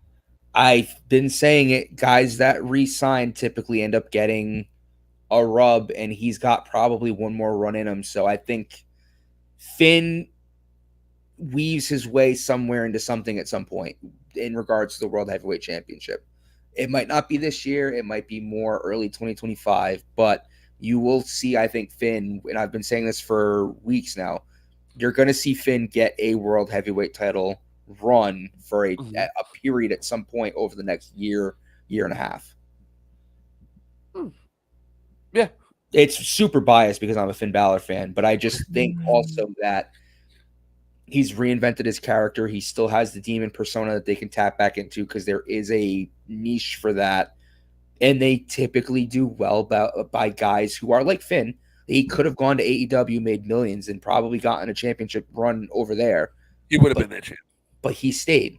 And I think that Triple H will continue kind of that thing that they do where they what's the word I'm looking for? They kind of scratch the back of those who scratch theirs. I know that's not the right way to put it, but they reward people for sticking around. Yeah. Yeah, no, I agree with that. And then this is where we get the Sami Zayn, Braun Breaker stuff. Mm-hmm. This was the most impressive run by Braun Breaker. I can't, dude. He ran so fast. Yeah. Him staring at Sami Zayn, I feel like they didn't even have to have him speak to make the promo worth anything.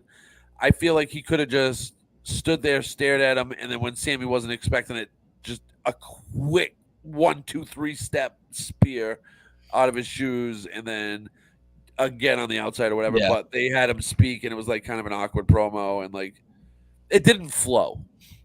I think that's the best way to put that. For me, it didn't flow, at least with Sami and him, until obviously he had like a million security guards try to peel. Imagine trying to hold Braun Breaker back. For real, trying to hold him back. Yeah, there's no way. Like, I like how he wasn't able to be held back. I like that because that's very believable. Who the hell's gonna hold him back? Yeah. Like, who the hell's gonna do it? You have to wait till he slips. Who's gonna want to get in front of him? Like, it would have been cool if like he slipped, you know what I mean? Like, and then all the security guards just like piled on him, like piggy piled. Yeah, but what happened was better though, where he's just walking with Adam Pearce. Oh, look over there. And then he fucking takes off, dude. Yeah, that was dope. And then we obviously from that segment we get the Dragunov versus Braun Breaker at the end of they made that match out of that segment. Which I don't what is Dragunov like sticking up for his boyfriend Sami Zayn? Like what that was I get that Sami got hurt in that, you know what I mean, hurt in that segment, but like they're building a rivalry between those two up and comers. It's another thing like I was talking about where they're trying to carry over from NXT because they had a few matches in NXT too. So I think they're trying to plant seeds for the next generation of guys that will see each other off and on and who will have a long-standing history and rivalry. Yeah, that could be. That could really be it. And then we get Braun Strowman in Awesome Truth versus the Judgment Day. what Miz rapping with our truth coming down the aisle was very weird. It's so awful. I don't like it. He doesn't have timing. It's just bad. It was funny the first couple times. So that's the thing is it was It, cool to see like the first two times it was funny, and then now it's like okay we like enough. Like yeah, you guys lost. We're a long time from WrestleMania now. right, let's not do this. And that tag team is going to have to break up because it's not going to do anything. Like The Miz is better when he's got an edge. when he's that annoying pesty heel, yeah. Yeah, I like the Miz as an annoying pestering kind of heel. like I don't his face stuff works, but not as not to the well. level. Yeah. Yeah. He's a natural heel. Yes, 100%. Like He's always been a natural heel. Yeah. he's very easy to hate. Yep. You know what I mean, like, which is good because you need guys like that. Like, that's just. But anyway, the Judgment Day ends up winning. What did you think about it? I mean, it's an inconsequential match, really. It doesn't really mean that much, I don't think. Yeah, I mean, it's nice to see them get wins. That's kind of what it comes down to, is that they're still building the Judgment Day. They're still obviously a force. They're building up the Finn Balor, JD McDonough thing. Carlito is obviously, we know what he brings to the table. So it's nice to see that they're now building momentum for the back half of that group for what I think is coming, which is like a Damian Priest, Rhea Ripley split with Finn Balor, Liv, and maybe JD McDonough going the other direction. So I feel like Braun Strowman's on TV because eventually he is going to be a member of the Wyatt Six, and they're just keeping him in the forefront so people don't forget that he's on the roster when he pops up as one of those characters. I feel like he's going to be one of those characters.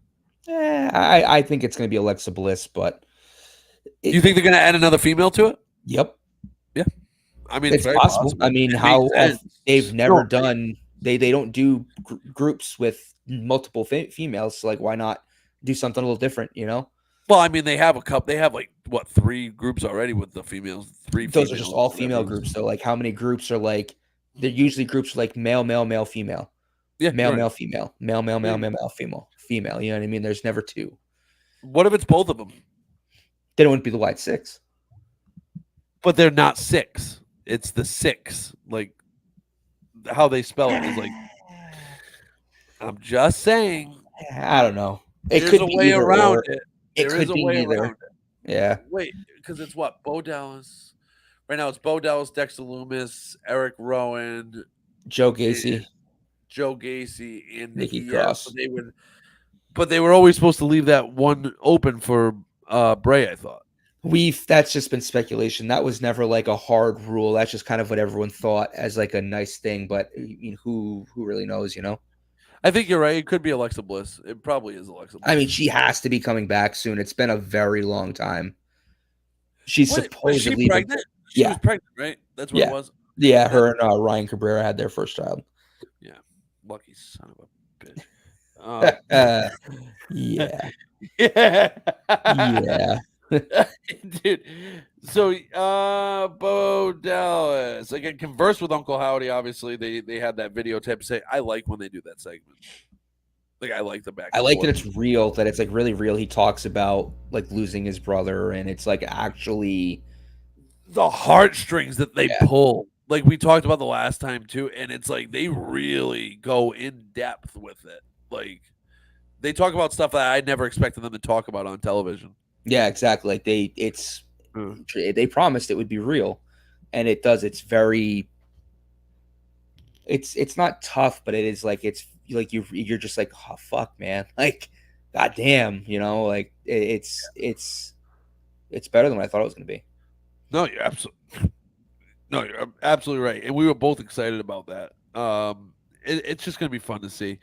I just wish they would put a little kerosene on it and maybe burn it a little quicker. Give us something. Give us something more in ring. Right, you don't have to get the whole picture, but like I want to see them in the ring. I want to see. Give me something. Yeah. Like, and I know that they're like, oh yeah, well we got you. You want it. Like, yeah. Don't let us be on the hook too long because that's how you lose a fish anyway. You know what I mean? Like you have to bring them in. You have to bring them in the boat. And then we got Dragunov versus Breaker. Obviously, disqualification. Braun loses. good match. It was decent, I guess. You know what I Yeah, mean? Like, yeah, they have good chemistry. It's always a good match between those two. yeah, and they're both really good in the ring and really talented. And like you said, this is going to be one of those that we're probably going to see for the next 5, 10 years, Yeah. barring health issues or whatever. But these guys are going to continue doing stuff together for a very long time. Hmm. And they thank God, like they thank God they have good chemistry the way they do because they are good when they get together and do it. Yeah. So, and then we get a 6-woman tag match that I don't give a flying shit about. I don't know how you felt about it. It was Lyra Valkyrie, Kaden Carter, and Katana Chance versus Damage Control. I don't care. I didn't care. I think I actually skipped this match. Like I recorded it and I think I just fast Yeah. forwarded it. I don't know if you watched it. Was it good? Yeah, I mean, I didn't see it, but I know Damage Control got the win. It was, good, nice for them, and nice for Dakota Kai getting on the right side of a victory. But yeah, I mean, it's filler. It's not something that I pay much attention to. Right. It was literally just like you just said. It was a filler match just to get some time in. Hmm. And then we get Rey Mysterio, Zelina Vega versus Dominic Mysterio and Liv Morgan. And as you can see from the very big bubble, my girl is back. Rhea Ripley, I love you. It doesn't have to be this way. Come home to me. Um, she's never met her. You know what I mean? But some cool spots that obviously set up the return of Rhea Ripley. The one with Dominic landing just face first. You know what I mean? Like reverse Bronco Buster. He face first right into Liv. Liv giggles. Does the man? What a lucky son! Do you think Ray had this like written into Dominic's contract that like he would just get like his pick of like the spots with the women in WWE? It's like I don't understand. He's getting the 2 women that I love. Yeah, but why can't I have an idea for a match, okay? Just hear me out. It's me versus Liv Morgan, intergender match, right? Andy Kaufman style. We start out, we do a little chain wrestling, we go back and forth. Liv Morgan comes off the top rope, gives me a Hurricane Rana. Right? For 10 minutes, I don't go down. I don't power bomb her. She's just there. And I walk around the ring with her. You know what I mean? Will I drop her? Will I throw her? Will she flip me? No one knows. Think about it, Liv. We'll get back to it.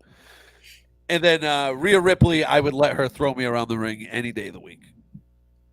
So obviously, we knew that Rhea was coming back. There was rumblings coming into Raw. I saw like a bunch of the teasers saying she was in town and she was going to be back. I honestly thought that was a cool spot for her to come back on.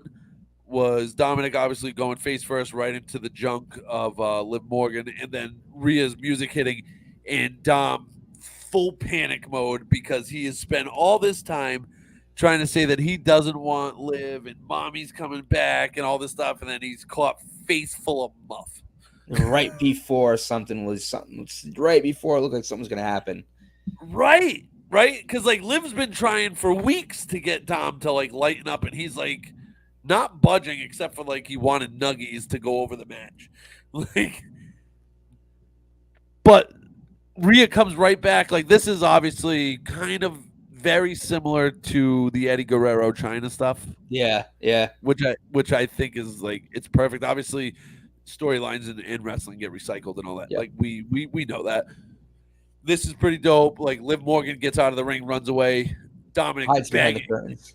like begging Rhea to no, please, you don't get it, please. You gotta understand. I didn't want my face there. It wasn't intentional. I didn't do it on purpose. Please forgive me.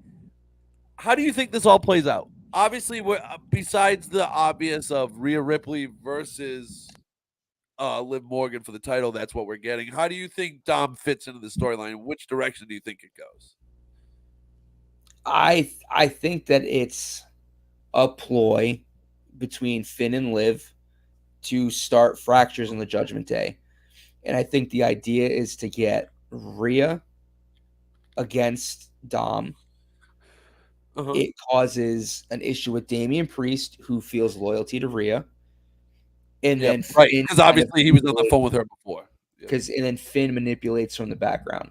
Because I think, and it's not just Finn bias. Like Finn and Liv go back to when he was kind of working with AJ Styles before I think AJ turned heel. I forget how that was, but he's worked with her in the past. He's been seen with her at shows. Yeah. There's Right. the key card for her hotel room that he took without anybody noticing, slipped in his pocket. There's a lot of subtle hints that are connecting him to Liv. So I think everything she's doing wasn't because she like loves Dom. I think it's because she is trying to drive a wedge into the Judgment Day, and Finn's pulling the strings behind it. Huh. I do agree. I think Finn's involved, obviously, because like you said, every step of the way, the hotel key, him, you know what I mean? Like it's there's no coincidences with Triple H booking, so it makes sense to me. And I do think that Liv is just using Dom and all this stuff. I think somehow, some way, this is going to turn where Dom picks Liv over Rhea or screws Rhea over to help Liv retain the title somehow. You know what I mean? Yeah, And and then he she gets left screws out. him over. Yeah, Yes, yes.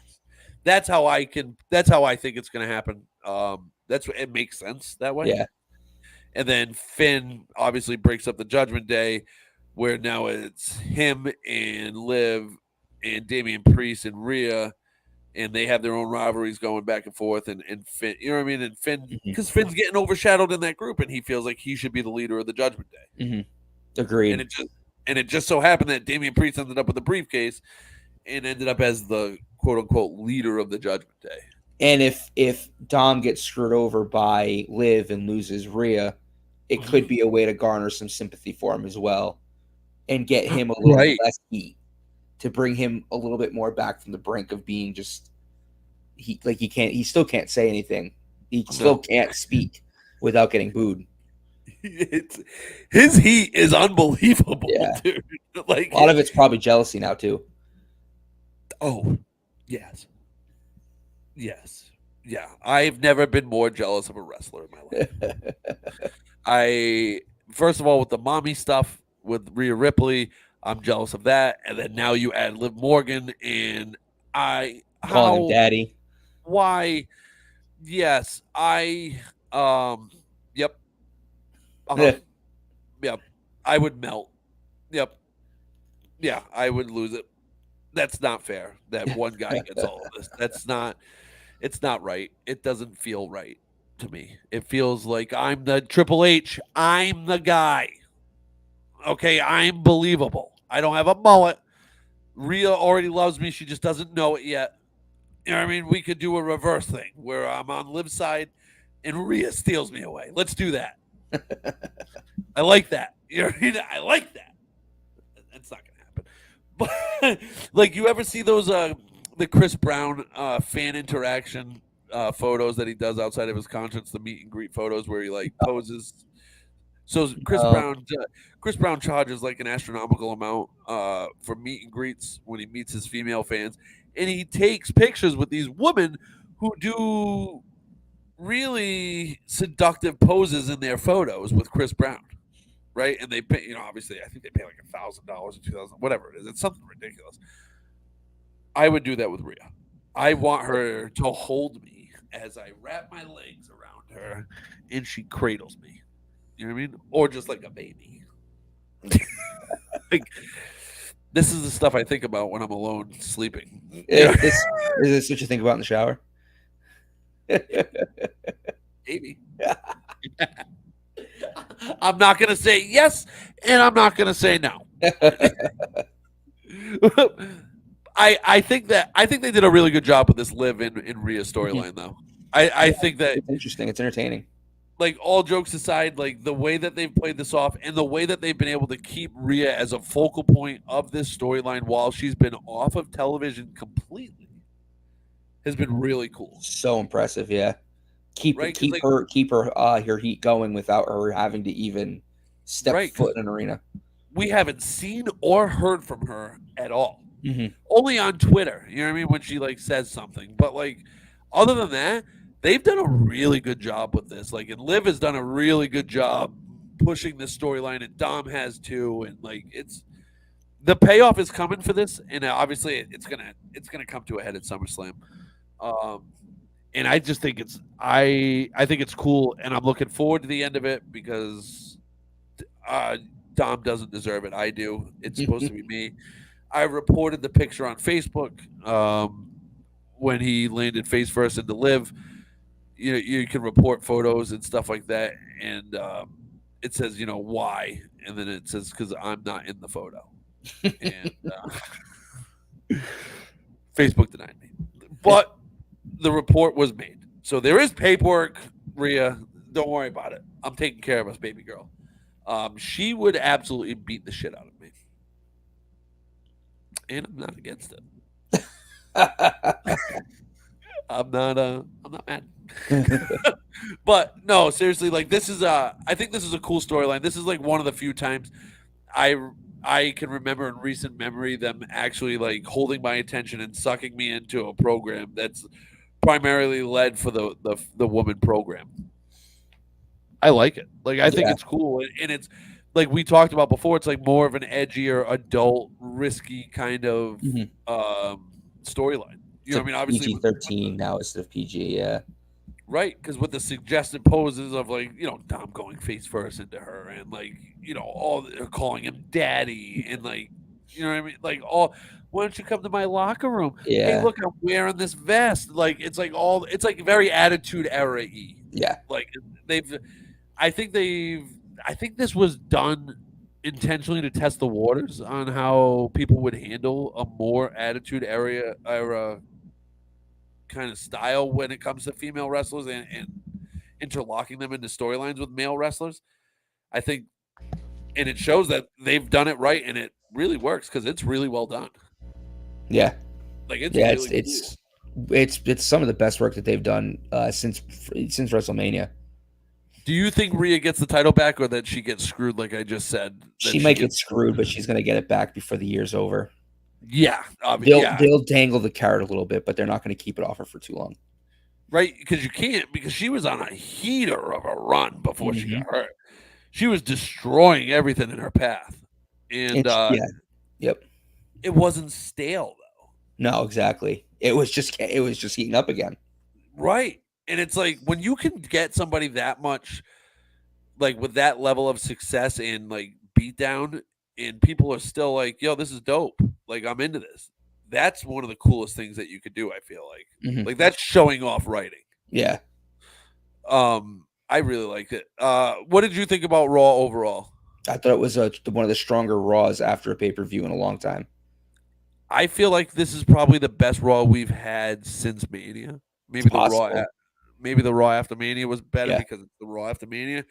But since that one, I feel like this is probably one of, if not the best Raw that they put out because some of their programming has been stale, and that not I'm not being negative about it, but like realistically, like they had to rebuild the storylines because, like we said, like WrestleMania is the end of the year for them, so some of the storylines carry over, but then you have to start Hmm. all these programs and under the all the underlying programs to get through after the initial ones are done. Like it takes Exactly. Yeah. time to build all these storylines, so like we always get a lull and people complain about it and it's slow and blah blah. It's like, yeah, but it's gonna pick up because SummerSlam's coming around the corner. They're just trying to build for okay, now we have SummerSlam, bam, now we have the Survivor storyline Series. for Survivor Yeah. Series, then that goes right into the Rumble. Like Hmm. there has to be a time where you're laying the groundwork down. And I think we're out of the woods when it comes to the groundwork, and now I think we're gonna be off to the races again. Yeah. Yep. That's it. That's how kind of it started with the Bloodline. You're seeing the Braun Breaker, Sami Zayn stuff. You're seeing the Wyatt Six stuff. There's a lot of stuff picking up in time for the midsummer, rolling into the fall. Yeah, I agree. I It was a really good show. Like a really, really good show. Oh, did you see before we jump off? I don't know if you saw John Moxley did a Brazilian Jiu Jitsu tournament. Didn't he get the shit kicked out of him? by by a Bucky's employee. So Yeah. this dude, and the only reason I bring it up is because A, I'm a CM Punk mark, and B, John Moxley took shots at CM Punk for being 0-2 in the UFC while he's getting beat up in a BJJ, like in a Brazilian Jiu Jitsu tournament against a Bucky's employee. Not even at, he's not a professional fighter. Not, He's just not, getting not a professional athlete. right, and he's getting beat up by a guy that's on his 20-minute smoke break from Bucky's. I mean, It's a great way to put it. that's it's. I loved it. You couldn't have chef's kiss. And what breaks my heart is like the numbers have been coming out for AEW. I really want AEW to do better. And I thought that when MJF came back, their ratings would significantly go up. They got like 3,000 more viewers. Yeah. Like it's not like they're just doing such a bad job booking. It's not good. I've been trying to watch it, and I watched the last show that they had, whatever it was, the collision or not collision because that's a Saturday night. It was one. Dynamite. Would have been their last pay per view. I watched their last pay per view. Was it all in? No, it wasn't all in. It was Worlds Collide or something like that. It wasn't great. It wasn't bad, but it wasn't great. It was too long. It was like 5.5 hours, and it's like, oh, dude, it's not WrestleMania. You know what I mean? Like you have to keep these things short. Like 3 hours in and out. Let's get in and out of this thing. I just don't see how AEW can get themselves out of this bad funk that they're in right now. I don't see it. And it's a damn shame. People are bugging out about Mercedes Moné or Sasha Banks, as she's more known, messing up the Bret Hart line that she used.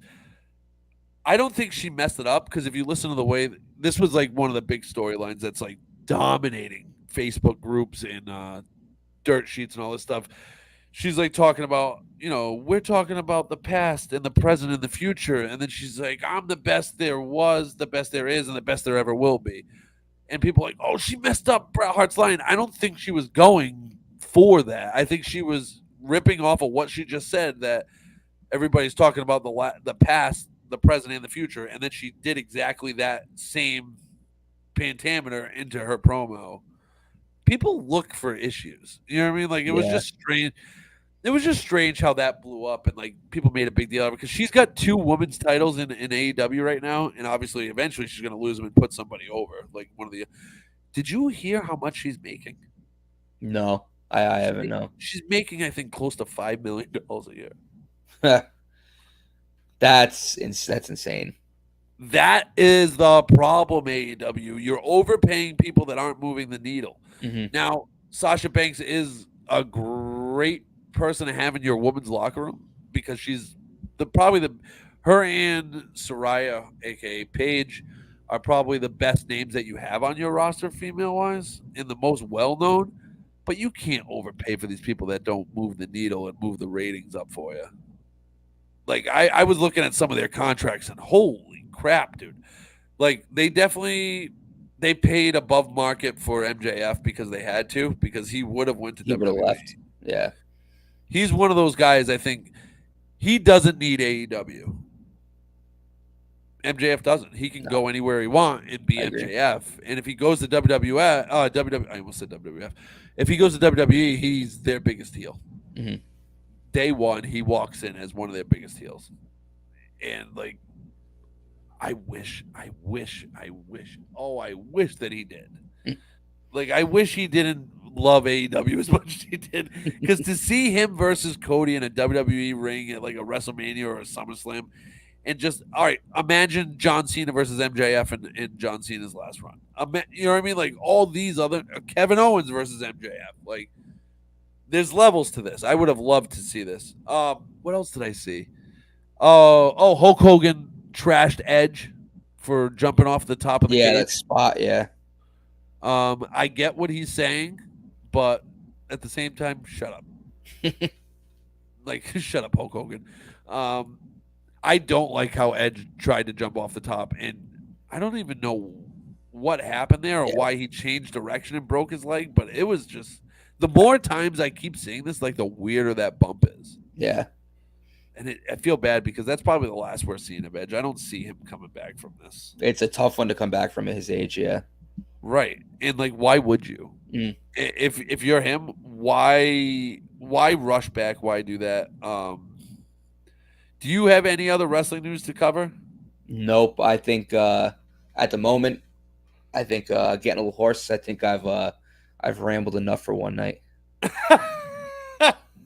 I I agree. We definitely covered, I think, everything. I just saw this story right now, and I was trying to find out Vince McMahon made demands for WWE or something like that. I Oh, saw that. I haven't read it though. here we go. Office supplies and equipments were another important component of the checklist. Where's the other stuff? All right, the list. Vince's office checklist for the WWE events, and then we're gonna get off. This is around 2007, courtesy of former WWE timekeeper Mark Eaton. Which, if you're a wrestling fan, you know Mark Eaton's name. Covered various necessities to ensure smooth running. I'm reading this off of Bleacher Report, guys. Ringside News. So this list recently resurfaced on Reddit. The checklist includes, regular stuff such as making sure the internet was up and running. He had good internet connection, and his cell phone could be dialed for like long distance phone calls. It also required verifying the microwave oven was functional. It was like a weird set of. Got to make sure his hot pockets are always ready to go. Right, like what the fuck is he warming up? And that, what are you so worried about the microwave for? It was like a real extensive thing to make sure the thing was going to work right. The list also included personal items for comfort and hygiene, medicines, tanning cans, which I think we all understood that he was going to have a bunch of spray cans, soap, obviously, toiletries, obviously, bath towels, hand sanitizer, whatever, sanitizing wipes. He wanted a box of protein bars, 4 cans of power shots, protein powder, 1 short bottle of protein powder, 2 large bottles of protein powder, 3 clean shake mixers, a trash can, like a brand new trash can. He needed a new one. These people are so strange, dude. Vince also needed an extra table and a range of writing tools, including pencils, pens, Sharpies, highlighters, obviously, scissors, a pencil sharpener, a DVD TV combo, and a 9-inch monitor. He demanded that, which that's the most Vince McMahon thing I've ever heard. All right, Vince, let's go back 10 years and get that for you. Right? Where are you getting this from? The local Walmart? Like, what? I don't understand. What the hell? What DVD are you putting in? Like, what do you watch? He's just watching my favorite pay-per-view of all time, St. Valentine's Day Massacre on VHS. It's just on a loop. Let's see. Yeah, so there was like really nothing of that list, and they made a big deal out of it. And obviously we missed SmackDown, which we'll cover next week. But that's pretty much all the wrestling news that I have. I think that's all the wrestling news you have. Yeah. We covered everything. As you can see, I'm almost done with my wall. Yeah, I noticed. Right? You like it? Yeah. So that sign right before I get off, this sign right here, the Bischoff one, that was actually from the Boston, whatever, the TD Garden or whatever they called it back then or whatever. That's actually from Eric Bischoff's door. Nice. Like that. Rip it off. That's one of my prized possessions. Obviously, you see I have a very big Bret Hart selection. Oh, no, am I freezing up here? No. I have Bret. I just wanted to run through a few of these autographs. CM Punk's right here. We have Bret. Bret.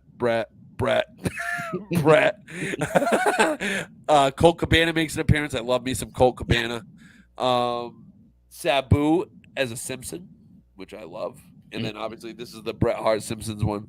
That's Sabu, RVD, and Mikey, whatever that referee's name was. And then you have Cactus Jack, and then I have Dude Love and Mick Foley to put up. I have the 3 Faces of Foley, all Raw magazines. That's one of my 3 Rhea Ripley autographs. She wrote a little description on the back, Brendan, I love you. I'm not supposed to put that publicly. Just so you know, she does. No, I'm only kidding. And that's LeGarrette Blunt. That has nothing to do with wrestling, but it's too big of an autograph to put on any of my other walls. So that's where it goes. And then you have CM Punk over here. And right here is one of the coolest things I own, and it is an actual copy of an original ECW promo poster that was just never hung up, that I got from a wrestling promoter that is from around here, BTW Steve Perkins. I got it in one of his auctions, and it's one of the cooler things I've ever had. And I plan on getting it autographed by like some of the guys that are on it. You know what I Hell mean? yeah. The, That's the ones that awesome. are alive. I thought that was cool. Yeah, that's pretty Um, cool.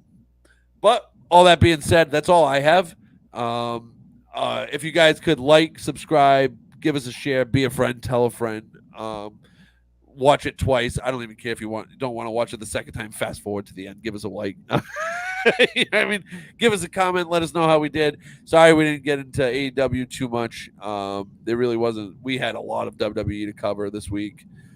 Next week we will get into our bracket that we had for the tag teams. I have it all made up, and I will put it on our Facebook, and I'll send it to you so we can go over it and what matches we're going to cover as we go down to the greatest tag team of all time bracket that we made, the mid-card one. With that being said, I hope you guys all have a good week. Have a great night. Enjoy wrestling for the week, and we are out.